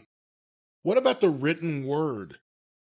What about the quality and the quantity of books that have come out just this year alone about a number of subjects? So I think AEW... That's true. You know, we don't even talk enough about that people could be just deciding to read a good book. Well, let's find out what happened on this Wednesday night, October 30th. 8 to 10, 11 p.m. On average, AEW was watched by 628,000 viewers. Ooh, for Fright Night. And they were scared when they saw the ratings. That's down from last week, what, 20,000, somewhere in that ballpark? Last week, according to WrestleNomics, was 637,000, so this is down 1%, and it's also 3% off the trailing 4-week average of 650. Well, their average does trail quite often. Where did we start and where did we finish, oh guru of ratings? And just for the record, too, according to WrestleTix, the final numbers for AEW Dynamite Fight Night at the Wallstein Center at CSU, Cleveland, Ohio. 3,681 tickets distributed. Holy shit! Last time in the area was September 9th, 2023 for Collision at the Rocket Mortgage Fieldhouse. 3,181 tickets. So they were up 500 in number of tickets distributed. That's right. You think that means they learned their lesson last time and they gave 500 more away this time? Well, let's go now to the quarter. And by the way, at least they got out of Iowa. Did you hear Cedar Rapids Saturday night for Collision? 1,600 people. Actually, 1,600 tickets. It's not a guarantee everybody showed up. Why do they keep going back to Iowa? It seems like they go there a lot, doesn't it? I think they're hoping for Frank Gotch to turn things around when they sign him next week. Well, let's go now to the quarter-hour breakdown. This was compiled by WrestleNomics. Quarter 1, 8 to 8:15 p.m. A recap video, the Orange Cassidy live promo, the Mercedes Moné backstage promo, and the start of Adam Cole versus Buddy Matthews. 708,000 viewers. Ooh, okay. So the Big Bangers had other things to do this week. They didn't come out in numbers. And again, the World Series game would have started around 8 o'clock. Quarter 2, 8:15 to 8:30 p.m. The continuation of Cole versus Matthews. The post-match with Malachi Black. Christopher Daniels and Private Party backstage promo. 647,000 viewers. Jesus, all right. Well, there went 61,000 people after they got finished looking at pockets. But the good news here is mathematically they can't plummet off a precipice because they wouldn't be able to make their average. So this is going to be kind of a slow drip, right? Well, that's one of the good things, if you want to look at it that way. That's one of the good things about losing their audience, is that now the dips are never as big as they would have been in the past because there are less people to chase off. So you're saying that it's better to not have people to begin with and lose them than never to have had them at all. Now they can only impress people with a big number, like 700,000. If you go the other way, every time the ratings come out, you're like, ooh, let's see what it is this week. Oh, no. Yeah. Look what it is. Let's go to quarter 3, 8:30 to 8:45 p.m. An ad break. Adam Cole's backstage promo. The Kyle Fletcher confrontation with Mark Davis on the ramp. The Hangman Adam Page backstage promo. And an ad break. 651,000 viewers. So they gained 4,000 back, effectively margin of error, I guess. We go now to quarter 4, 8:45 to 9 p.m.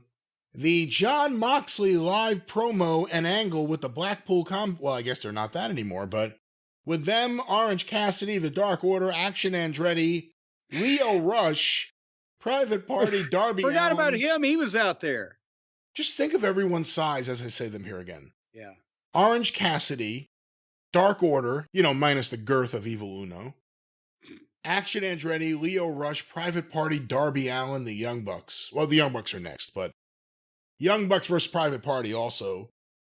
649,000 viewers. And they lost 2 of the 4 they got. And, well, they might pick some up at the top of the hour because you usually do that, or because the Buckaroos are in the ring, they might lose more. It's a toss-up. Well, we go now to the big 9 o'clock hour, quarter 5, 9 to 9:15 p.m. The continuation of the Young Bucks versus Private Party with picture-in-picture, 590,000 viewers. Oh, good Lord. They lost 59,000 people as soon as it became obvious that the Buckaroos were going to be in action. The Death Riders rode off with the ratings. We now go to quarter 6, 9:15 to 9:30 p.m., the continuation of the Bucks versus Private Party, the post-match, the Jamie Hayter Penelope Ford backstage angle, an ad break, the Learning Tree ramp promo, and a Mariah May backstage promo. 594,000 viewers. And same thing, fluctuation, 4,000 people. We go now to quarter 7, 9:30 to 9:45 p.m. The Jack Perry, Daniel Garcia Elite backstage angle. Camille versus Chris Statlander with picture-in-picture and full-screen ads. The post-match with Mercedes Moné. The Patriarchy's backstage promo. And an ad break. 603,000 viewers. They said 9,000 that staggered back in after the Buckaroos were off the screen. Jim, we go now to quarter 8. I remind you, we have an 11-minute overrun. How could I forget? Quarter 8, 9:45 to 10 p.m. The Conglomeration's backstage promo. The Elite Christopher Daniels Blackpool Combat Club backstage angle. And the start of Shelton Benjamin versus Swerve Strickland with picture-in-picture. 595,000 viewers. And they were right back down to where they were the quarter before they went up above 600 again. 11-minute overrun, 10 to 10:11 p.m. Continuation of Benjamin versus Strickland post-match with MVP. And the debut of Bobby Lashley, 615,000 viewers. Well, so they actually picked 20 back up at the end. The overruns have been dying even further. So at least, hold on, the Bucks obviously had the lowest rated quarter hour of the program. That was right in the middle of the show at the 9 o'clock hour, quarter 5. And everything else in the second hour stayed between 590 and 603 until the overrun at least bumped up to 615. So the angle introducing Lashley was seen more than anything else in the second hour, but still, it wasn't a lot of people compared to where they started from. So they didn't wait because they didn't want to sit through all that shit. Hey, I saw something. Let me see if I can pull this up. I think I saw it on Brandon Thurston's Twitter. Okay, here it is. According to WrestleNomics, the Lashley face-to-face with Swerve from Dynamite surpassed 1 million views on AEW's YouTube within 24 hours. 2 other AEW YouTube videos this year reached 1 million views within 7 days. The debut of Mercedes Moné and the highlights of Adam Copeland versus Christian I Quit match. So 2 matches, right? In 2023, 9 of AEW's YouTube videos reached 1 million views within 7 days, including Darby Allin dethroning the king of television in his hometown, CM Punk returns, Ric Flair in AEW, Sting, Adam Copeland, the usual names you would imagine of stars. So that was, 2 this year, 9 last year. 2022, there were 32 videos. Jesus! And he has a whole big list here of all the videos. So if you're going based on YouTube, because for anyone who says people consume wrestling in different ways, their YouTube numbers are not what they used to be. But this performed well there. It's because Lashley is a star. He's been presented like a star. Now they could just mess it up. Yeah, the question is, who's he going to work with on that roster where it's not just ridiculous? But that was them there. That was them there. Jim, as we move on, and that went pretty long today, but we had a good time with that, but we'll see how much more we can get in here today. Rhea Ripley apparently hurt again, and they did an angle on NXT that was rather brief, but, they did something there. First, let me get your thoughts on that, 'cause I know you saw that rather brief clip, but Rhea Ripley hurt again. It was a freak thing before. Remember when she had the shoulder injury? It wasn't that the opponent injured her in a match or in an angle. It's that when Liv Morgan went to run her into the locker or whatever it was, and she ran her own self into it hard enough and with the point of her shoulder that it separated her shoulder.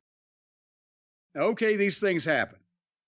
But now, apparently, the story is that she has broken her orbital socket by giving one of those freestanding headbutts to either Liv Morgan or Rachel.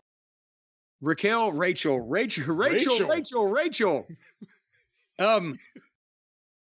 about Raquel as you're saying that. I'm like, who's Rachel? Well, Rachel Gonzalez Rodriguez, whatever, the headbutt.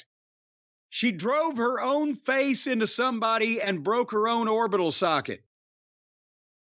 And what the fuck? Can we just have a moment's peace without the best female wrestler in the business getting hurt all the time, doing shit to herself? Nobody else can hurt her, but she's beating the shit out of her own self.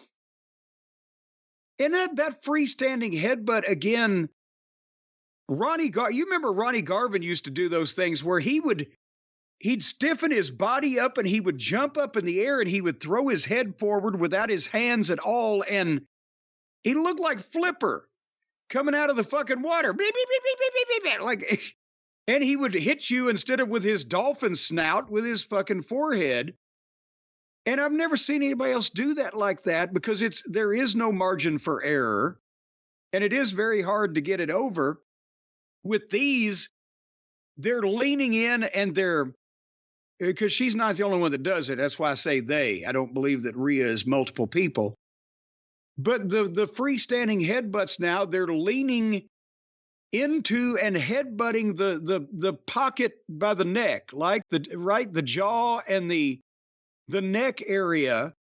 Where especially with the girls, when they have the long hair and they snap their head and the hair flies, you can't tell that it wasn't forehead to whatever. But the problem is, with some of these girls moving, it's going to be not forehead to whatever. It's going to be eye to shoulder bone, or eye to collarbone, or eye to jawbone, or nose to jawbone, or that's what apparently happened here. So she ran her own face into somebody and broke her own fucking eye.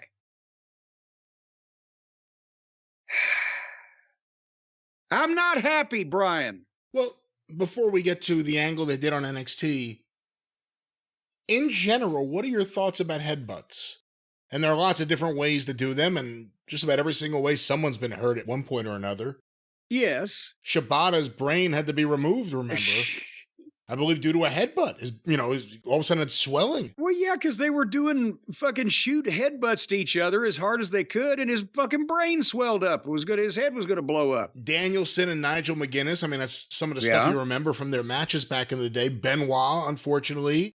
Yeah. Harley Race, the diving headbutt. Junkyard Dog, the crawling headbutt. What are your thoughts on how to use it? Oh, come on. I'd let JYD hit me with that crawling headbutt every day. You're not going to get hurt that way. Especially Harley when he had the fro. The fro kind of protects you, I would think. Yeah. The Harley Race diving headbutt, and even when Benoit did it, that was more damage to the person doing it in terms of their neck, their cervical alignment.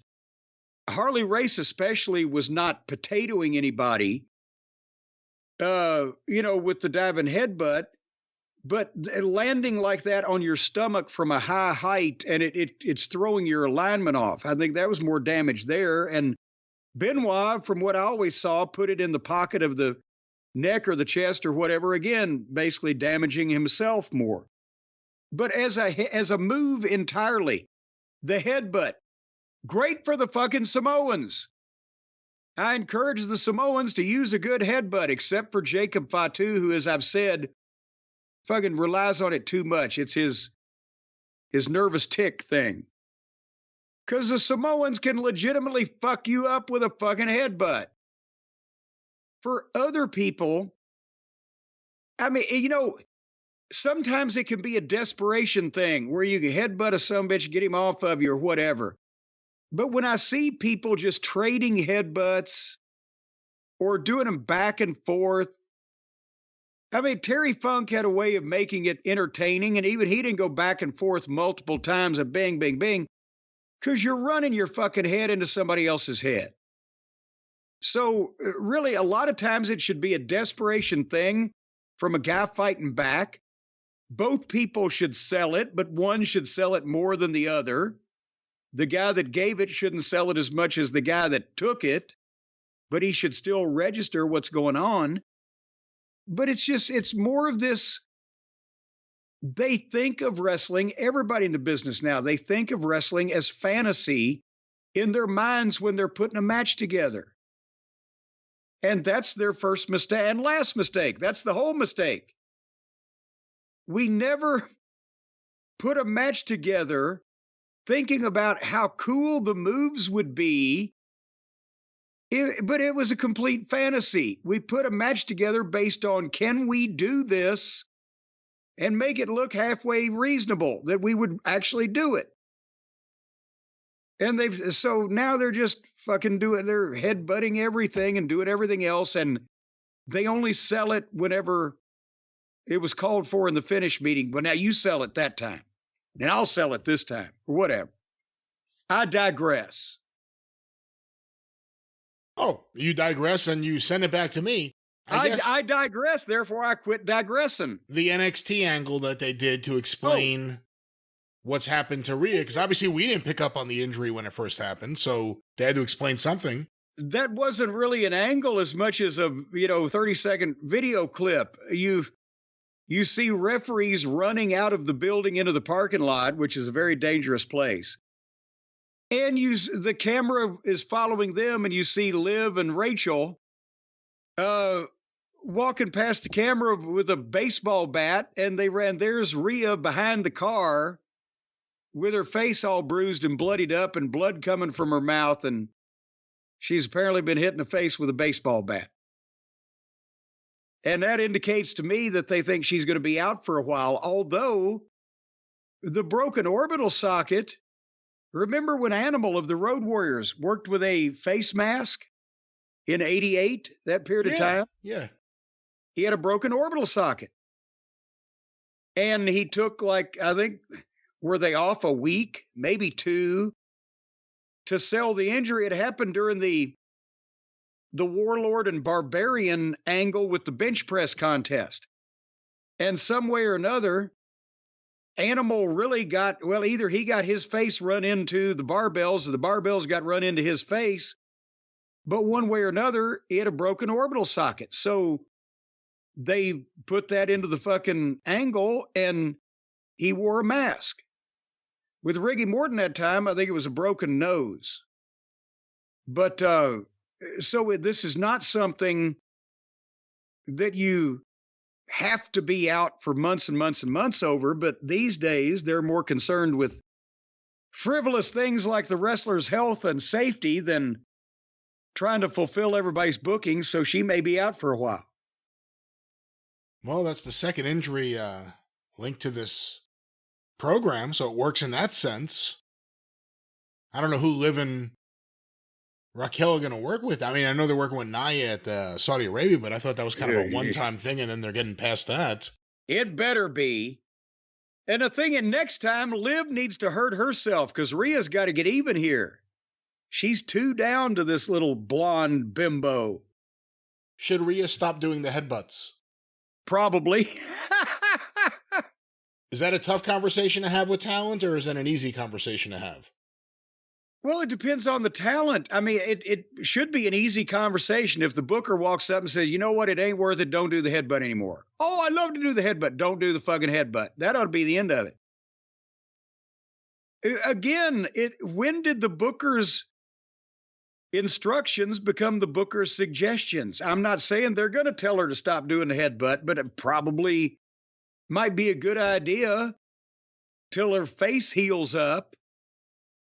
But no, if the booker comes up to you and tells you not to stop taking a shit in the morning, only take it at night, then it shouldn't be a discussion. It should be, that's disappointing to me. I like to shit in the morning, but since I work here and you're the boss, unless I want to get my notice and work in another territory, I guess I'll stop taking a shit in the morning.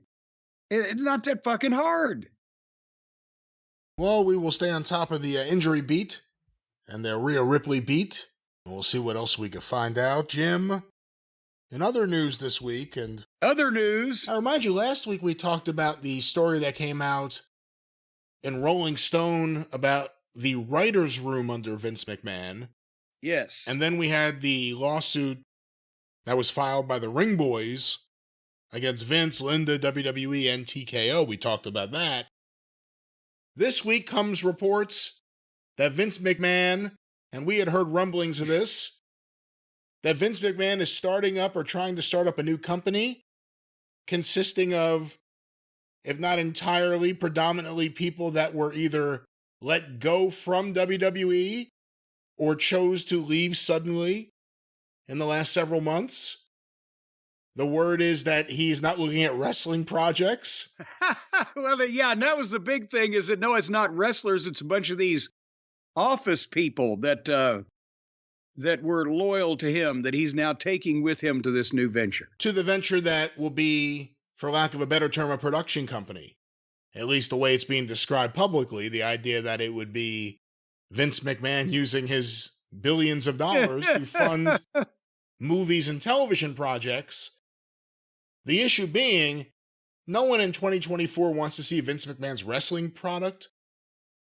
It was all the shit he did outside of wrestling that bombed worse than anything he ever did in wrestling. So the idea that he would suddenly get behind projects, let alone who's going to work with him, outside of his bubble of people. What are your thoughts on any of this? Well, but besides that, why? Why? He's 80 years old. In addition to the money he already had, he just over the last couple years got $2 billion from the sale of all his stock. Why? Why do anything? Why not? You could afford to live anywhere you want. Live on the beach, live in the mountains, live in a penthouse. You can afford to go anywhere you want. If you want to go somewhere, even though you're fucking 80 years old, you probably shouldn't get far away from a toilet. Go there. Maybe stay away from the penthouse. Well, from the penthouse to the outhouse. Help some people. Get a dog. Play with a cute little puppy. From Turks and Caicos. Contribute to some charities. Do some public work. Why does he want to start another company? Did I mention he's fucking 80? I'm 63 and I'm about finished with all y'all son of a bitches. I don't understand this. I'm not fucking 80. I fuck 30. I don't understand this. Besides that, he's going to have to wait till he gets cleared before anybody. He believes he's going to be cleared, apparently, but he'll have to be cleared before anybody will do any kind of serious business with him. Will he not? And even after, if he were cleared, how bad would the negative publicity about any streaming service working with him be? You know, it would be a real problem. He would have to start up another WWE network, the Vince McMahon Network for Vince McMahon Productions. And where's Kevin Dunn? He'll be there soon. And that's part of the thing. No, you know what? No, they say he has not been publicly outed, Kevin Dunn, as somebody that's being involved. I think he probably just wants to go home and say, fuck it, right? Because he's older than me. We'll see. We'll see where he ends up. We'll see where Bruce ends up.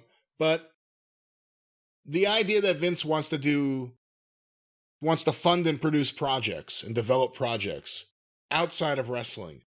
Again, we'll talk about some of the projects that have never worked out outside of wrestling.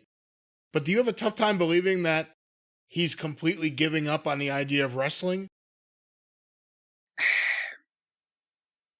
It's not like he was a cinemaphile. It's like, oh, now I can show everyone my love of the cinema. Like, that's not him. No, he just wants to be in some kind of entertainment, in some kind of content creation or production or whatever. The executives that he's got that were formerly with the WWE until they just got sacked, that are loyal to him, are in that field.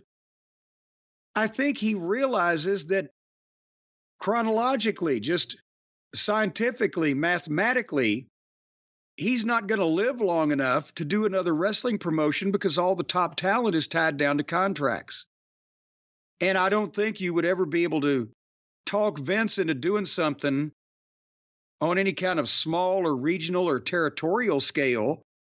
So maybe he intends, if I start this production company and I can maybe get some of the ex-wrestlers or former wrestlers or people that are celebrities or whatever, Undertaker, some spots, Undertaker, whatever, that are still loyal to me, then maybe that's a way to stay in the business and start building some kind of infrastructure of something, and then see in 3 years or 5 years, he'll imagine he's going to live to be 150.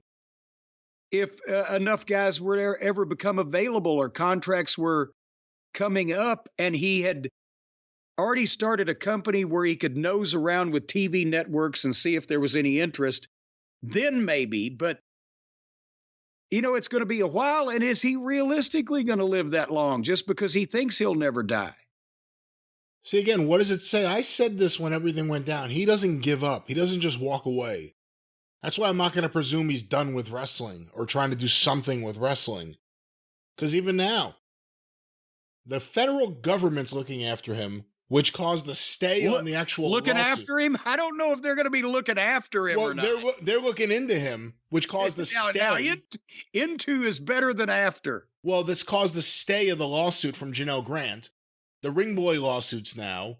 We never really got a full story of what the WWE internal investigation found out about him. That's going to leak at some point. And he's still not giving up. He's 80 and he's got all this money and he loves going to Turks and Caicos and rescuing cats and dogs. But he wants to get back involved with all the people he was already working with. So no, I don't think he's done with wrestling until he's dead. Because that's going to be the easiest road of entry for him. That's the saddest thing about the wrestling business.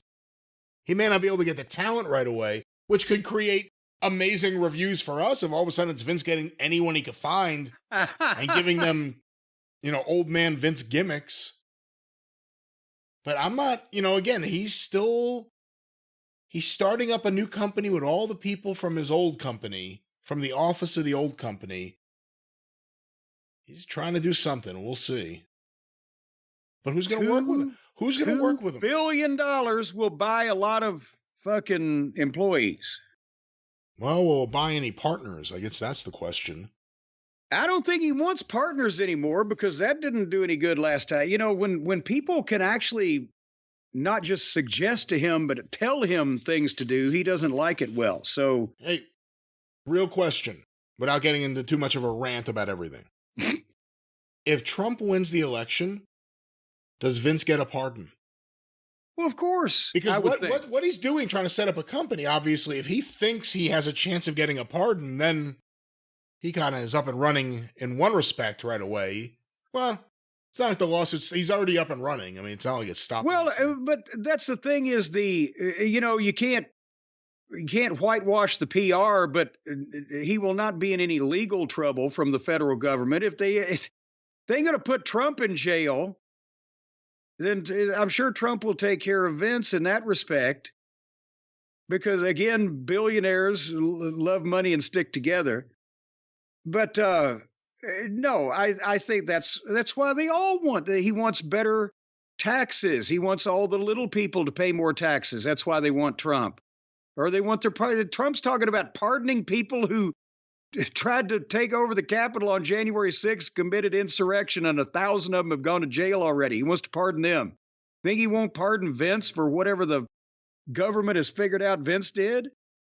They'll probably have a pardon store where they've got price tiers for what your offense is versus how much the pardon cost. Make check payable Donald Trump. Vince will write it out, and off they'll go. We're going to find out he's starting a wrestling company. He has Shane going around as his fucking agent, as his producer, secretly having conversations with everyone, Steve Taylor style. There you go. And he has pictures taken with everybody just to prove that he was there to the old man. Well, we'll see what happens there. Jim, another story this past week I did want to mention here on the show, and I must admit, I don't know too much about this wrestler. I've heard the name. Chris Bay apparently was injured, works for TNA Impact, and was on one of their shows in a tag match against the Hardys, who are now back in Impact, where he was somehow hurt and apparently... And by the way, remember, boy, nobody knows how to hold a grudge anymore. Remember when Matt Hardy was suing these same people because they wouldn't let go of his broken gimmick? And his wife was cussing him, and they were suing him, and boy, howdy, and now they're back there. Can nobody hold a fucking grudge anymore? Well, he's got bills to pay. God damn it, that makes you madder. Makes you better able to hold a grudge. Motherfucker thinks I'm going to go back to work for him. I'll goddamn turn to crime. Well, the last few years, usually in the Hardys matches that we've seen, it's them getting hurt. In this case, Chris Bay unfortunately got hurt. It seems like it was rather serious from what I've read and reports I've seen.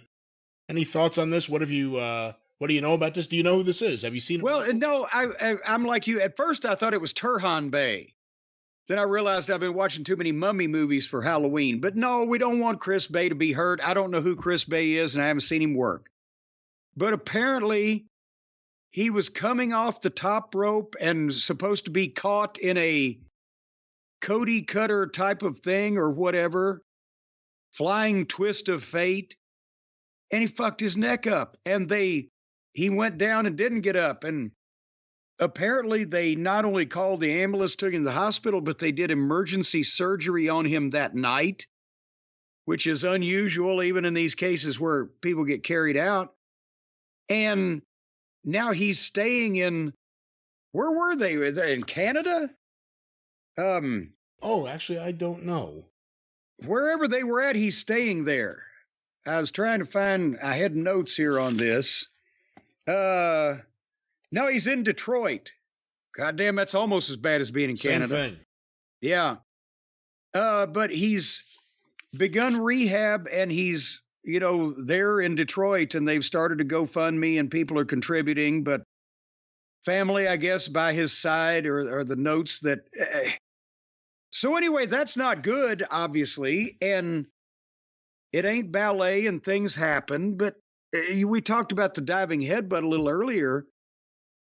That does more damage to the person giving it than the person taking it, because I mentioned not only if you go head to head with somebody, but more importantly, the neck and the back compression and bending somebody backwards and that motion. If he was trying to do the same move and landed, did his head snap back? In which case, what kind of condition are his vertebrae in, blah, blah, blah. They're doing that a lot. Everybody does that move now.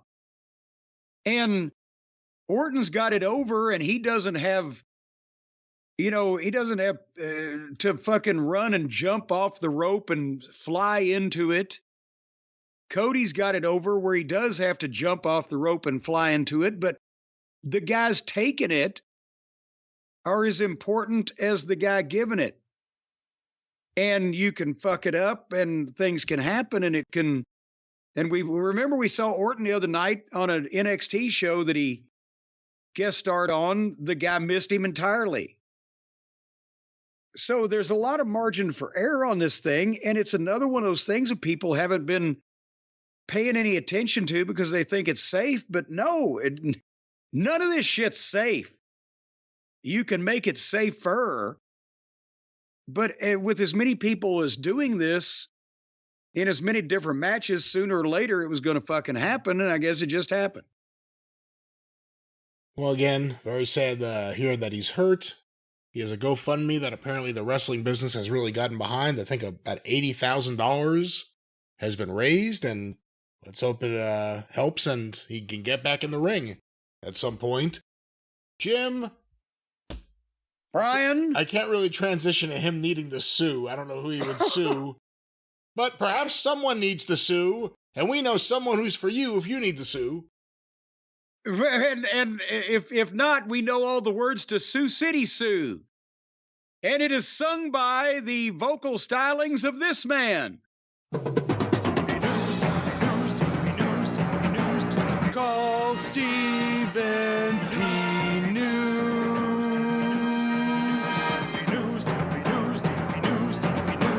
If you need to sue.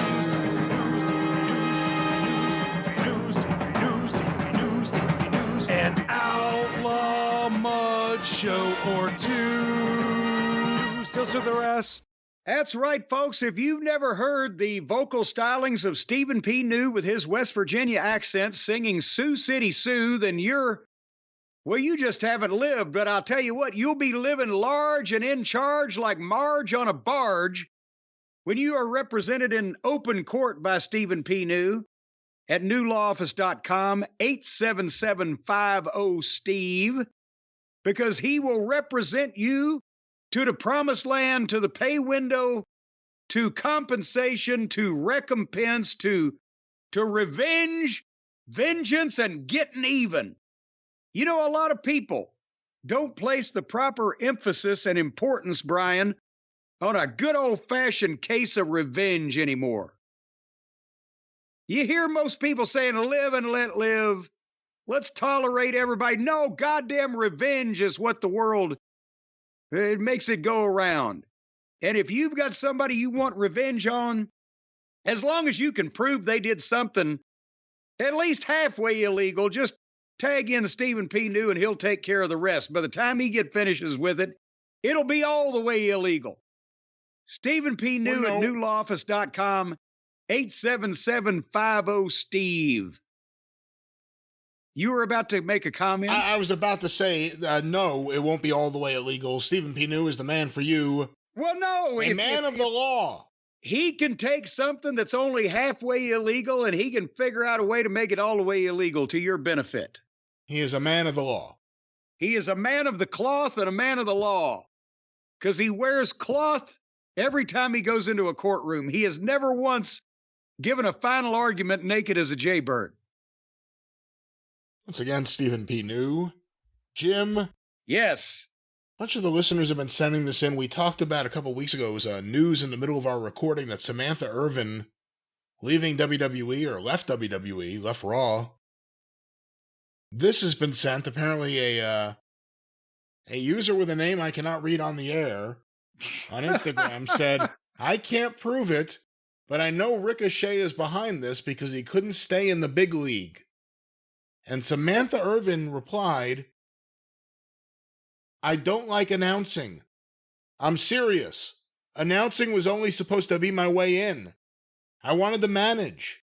Maybe even become general manager one day. Oh, God. But WWE saw no other future for me besides announcer. I love watching the action, but I don't love being an announcer. So like I said, a lot of listeners have sent this over. Boy. Okay. And we like her ring announcing, and she's very good at it. And she's a personable young thing. She's full of pluck and spunk and all the things that young girls are full of. But did she really think she was going to be I started to say, did she really think she was going to be a general manager? But look at what they did with Ava. But did Samantha Irvin really think she was going to be a general manager without being the daughter of the biggest star in the wrestling business? You know, this is probably not a perfect comparison, but it's kind of like what happened to Brandy Rhodes. Because she went to, I don't even remember if it was NXT yet. I don't think it was. But she wanted to do something in wrestling. They were hiring. Oh, yeah. She wanted to wrestle. Yeah. And they made her the ring announcer, and that was it. That was the way they saw her forever. And you know, she did a little bit, obviously, when she left. They were never going to let her do anything except that. Then when she went to AEW, we saw her wrestle. We proved that they were right. Maybe so. So there's that. So. And that's what I'm saying here is we love Samantha's ring announcing, and she's a very personable young lady, but a general fucking manager. And now she did say, remember previously we had audio where she said that she was a big fan of yours, that you inspired her. You were so outrageous at ringside. Perhaps this is more of that inspiration. Perhaps she's like thinking about you. She wanted to, I'm sure a lot of women think about me the last thing they do before they close their eyes to go to sleep at night. I have that effect on people. However, if she thought she was going to be a manager, again, look at the fucking roster. There's one manager in the WWE, Paul Heyman. Right? Is there another manager?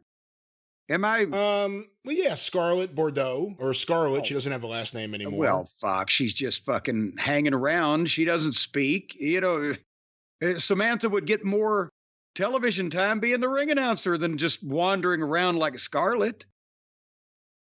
Paul Ellering? What? I mean, there's not a job there. They have general managers. She's not equipped to be one. They don't have managers, and she probably wouldn't be a good one either. Because unless she's cutting heel promos, why do we need another good-looking girl wandering to the ring with another guy for no reason? So maybe that was a case of it wasn't fun to her anymore because it wasn't what she wanted to do, but I don't see how in the world that the WWE as a company would have wanted to do what she wanted to do with her doing it. You see? I do, and you kind of feel bad. You know, you could tell, you know, I guess it must be tough if you do want to do something in wrestling and you're a lifelong fan and you get your way in and then you're told this is it. You're not doing anything else but this. But you know what? I'm sorry, but you can also look at it this way. Brian Hildebrand was a lifelong wrestling fan, and it was his dream to be a wrestler, and he was a great worker, but he was 5'6" and 140 pounds. So that was completely disqualifying in the days of logic and reason. So what did he do? He tried to be a manager, and he was great at ringside and doing the physical stuff, but he couldn't cut the promo. But then when he became a referee, he was the best referee in the business because he was younger and more athletic than Earl Hebner. And he was definitely, I'm sorry, Nick Patrick was bigger than the boys. He was, in terms of being a referee that could also help with finishes, take bumps, and help green guys in the ring, he was the best in the business. It wasn't his original choice, but it was what he could do better than anybody else to be in the business he wanted to be in. And Tommy Young was saying what Tommy Young started out as a wrestler in Michigan in 1974. And he didn't get very far or go very long. But they had him referee, and he had a talent for it. And then he refereed for the next 20 years until Tommy Rich couldn't wait till after the fucking match for a sociable cocktail and fucking hurt his neck. But it's not always what you want to do. If you want to be in the wrestling business, find what you're good at. Wow, that would have been great if I could have main evented the fucking Mid-South Coliseum against Jerry Lawler. But unlike all the fucking talent on the AEW roster, I know when I don't look like somebody that fits that fucking part. So I was a manager, and I was the best in the world at it. If you want to be in a field of endeavor, you can't pick the field and pick your spot unless you're a genetic marvel and all the bricks go your way. You want to be in a business, figure out what you can do better than what other people can do and do that. The other thing, too, is that even if there were managers or more managers in WWE right now, there's very little room for anything other than mid-card managers because if half the top guys are the bloodline, and Heyman's going to probably be with Roman, but there's no manager for the heels right now. You know, who's managing who, and how would they be anywhere near the main event? I don't know. Gunther doesn't need a manager. Cody doesn't need a manager. Punk doesn't need a manager. But that's, and I'm not saying this applies to Samantha, but in a lot of cases, especially now with guaranteed money, where we're going to make this deal with you, and no matter how good you are or bad you are, no matter how great you are or how much you suck, you're going to get the same amount of money. A lot of people just want to do what they have fun doing. They don't want to be in the main event and be on top and make more money because they won't make more money really anyway. Well, in the WWE, they do sometimes. In AEW, they're not. They're already making too much money. But people now would rather do what they want to do and be in the middle of the fucking card instead of adapt and be in a main event. And the guaranteed contracts have caused that. When if you weren't in a fucking main event, you weren't making the most money you could make, it gave you more incentive to fucking work harder to get in the main event. All right, Jim, well, a few questions before we get out of here. This was sent to CornyDriveThru@gmail.com from Zach. Do you think Dominik Mysterio is capable of pulling off a world title run in his current state? I think he would smack it out of the park if you threw it in his lap, especially with Liv, Raquel, and the Irish dudes backing him up. But I'm not an expert, so I'm curious what your opinion is, Jim. There's also Carlet, or Carlito as he's known in English. Carlet. Consider him. Love, Jim, and Harley. Well, no, that needs to be what Carlito says when he comes out on the press. Instead of acknowledge me, consider me. Dominik, knock it out of the park. Oh, my God. No, because it would devalue the world title and it would take heat off of Dominik, not put it on him. It would put heat on the promotion.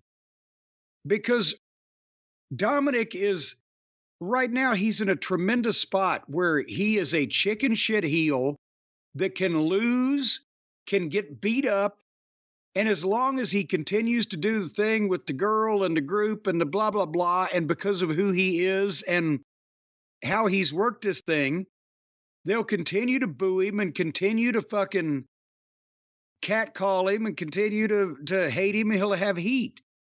If he started actually winning shit on his own, much less, even if he had help from the rest of the group and won the world title, then people would say, oh, that's fucking horse shit. And it would be more heat on the promotion because that's too far. That's too much. And it might potentially, like I said, take heat off of him instead of put heat on him to make him the world champion. That is totally not what they have built this thing. He has more heat now doing what he's doing than if he was a singles main event champion, and then you'd have to have all the other guys either change the way they work with him to make him more credible or work with him the same way and then just do a fuck finish every time where he went over. And it would mess with a thing they've got going very well right now. I don't see why they would do that. Does that make any sense, Brian? It does, and I think you could probably understand why fans, not professionals like you, think that if you put the world title on him, with the current configuration, with him having muscle behind him and the girl and her muscle, that he'd be a heat machine. But you're saying that's not the role for the world champion, that's not really necessary, and it would probably backfire. No, it would vary. Well, obviously, it'd have to be the world title rather than the universal title or whatever that they would put on him. They're not going to beat Cody for that. And then it would devalue the world title that they've just been trying to put over based on the top main event guys holding it or fighting for it. And it would just confuse the issue on the thing they've got going with Dom that works. Nobody's going to buy him as suddenly as a legitimate world champion. And if they all helped him in holding the world title or retaining the world title, it'd be AEW-like. It'd be like indie wrestling for kids. Well, Jim, one more question before we get out of here on the topic of AEW. This was sent to CornyDriveThru@gmail.com from Jesse in Memphis. Greetings! Jesse! Loyal Cult of Cornette member here with an interesting tidbit I found in an interview recently given by Bryan Danielson. It was a lengthy interview that covered many topics, including Danielson's thoughts about why he loves wrestling. He had this to say, the quote, "The reality that I've come to is that I've always done wrestling that isn't necessarily for fans, but kind of for myself because I love to do this. I love the act of wrestling." Jim has said many times that there are many more marks in the ring in AEW than there are in the stands. I would say that this comment proves it, but I would like to hear Jim's thoughts on this one. Well, I kind of agree with Jesse there. Here's the thing. If you can have both, it's great. I always, when I was managing the Midnight Express, I liked the style of wrestling that they performed. It was the most fun for me to participate in as a manager. And at the same time, it worked for them. And we drew a tremendous amount of money with it. And we were always used on top in the main events because of it. And nobody that we were working for, Dusty Rhodes or Bill Watts or fucking whoever, nobody said, "We don't like this, change it." So that was very serendipitous that what we did best was also what we enjoyed doing and what drew the most money. But if you're in another position where what you do best and what draws money is not necessarily what you like doing the most, well, that's unfortunate, but you, instead of doing what you like to do rather than what the fans like to do or what draws the money, sells tickets or whatever, if you don't start doing that instead of what you like to do, at some point, the people that you worked for would say, hey, don't do any more of this. Do some more of that, because that draws money and sells tickets. You're having a wonderful time. Nobody gives a shit. So that's, again, it's great if you become an actor and you never get a part that you don't particularly like. But sometimes you're going to, does that mean that you, against the wishes of the director or the producer, change the part to do more of the shit you do like? Instead of that pesky accent that you're supposed to be doing, that's what I'm saying. If you're doing this for fun, quit your job with a real company and go do indies. But if you're on national TV, do what you're supposed to do to draw money. See, that's the feeling I had during the last several Danielson matches over the last couple of years.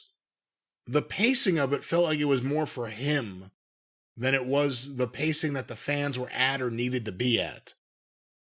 I think it was just him doing what he wanted to do and what he enjoyed doing, but, you know, again, Danielson's AEW run could be looked at as a lot of things. I don't know about a big success.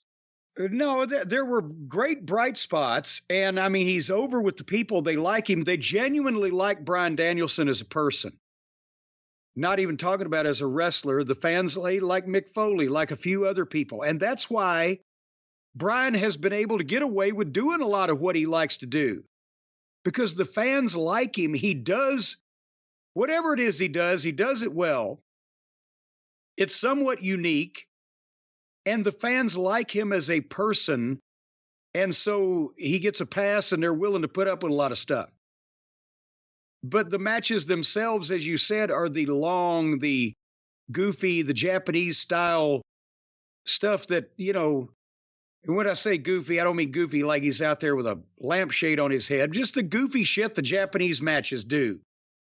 The people in America don't give a shit about and don't understand. He does a lot of that, but because it's him, he gets by with it.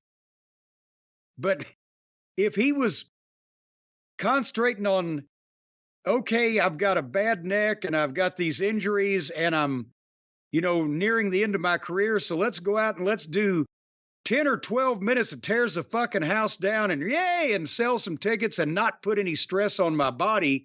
That's the kind of fun I want to have. Then that'd be great. But instead, he was doing 30 minutes and getting dropped on his head every 5 seconds because that's what he likes to do. Well, that was that. And that was what do you like to do? I like to wrap things up rather quickly. No song today, but you know what? I do want to try something. Hold on. I'm going to go across the room. Uh-oh. I got an electric thumb piano. Hold on. I've got an electric middle finger for you. You want me to plug mine in first? Let's see if this will work.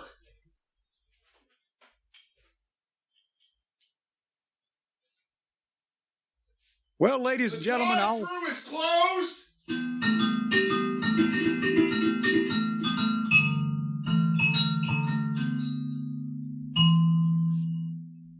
That sounds like the same thing you were doing last time, but now with more wind chime.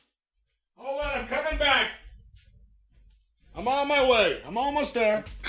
I'm there. You didn't hear what I said just now? No, what did you say? I said how great that was, and we all liked it and wanted to hear some more of it. Oh, hold on. Well, ladies and gentlemen, the drive-thru is closed. We'll be back next week with more drive-thru, and send in your songs if you have clever songs that are actually about something we talk about, not just, hey, I wrote a song about wrestling, here it is. Or, hey, here's some AI shit I didn't create. I was about to say I created. You created nothing.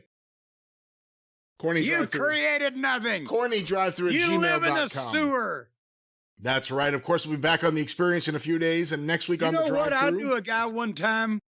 He was born in the sewer, he lived in the sewer, and he died in the sewer. He committed suicide. That's awful. What a terrible joke. And you'll hear more of that on The Experience in a few days. And next week, right back here on The Drive-Thru. Go through the archive, patreon.com/Cornette. $5 a month gets you access to the archive going back to 2013. Patreon.com/Cornette. The official Jim Cornette YouTube channel. Just go to YouTube and search for Jim Cornette. Full episodes, clips of the episodes, omnibus collections, all with the very popular Travis Heckel artwork and the George Livinitis, I believe, his artwork too, and so much more.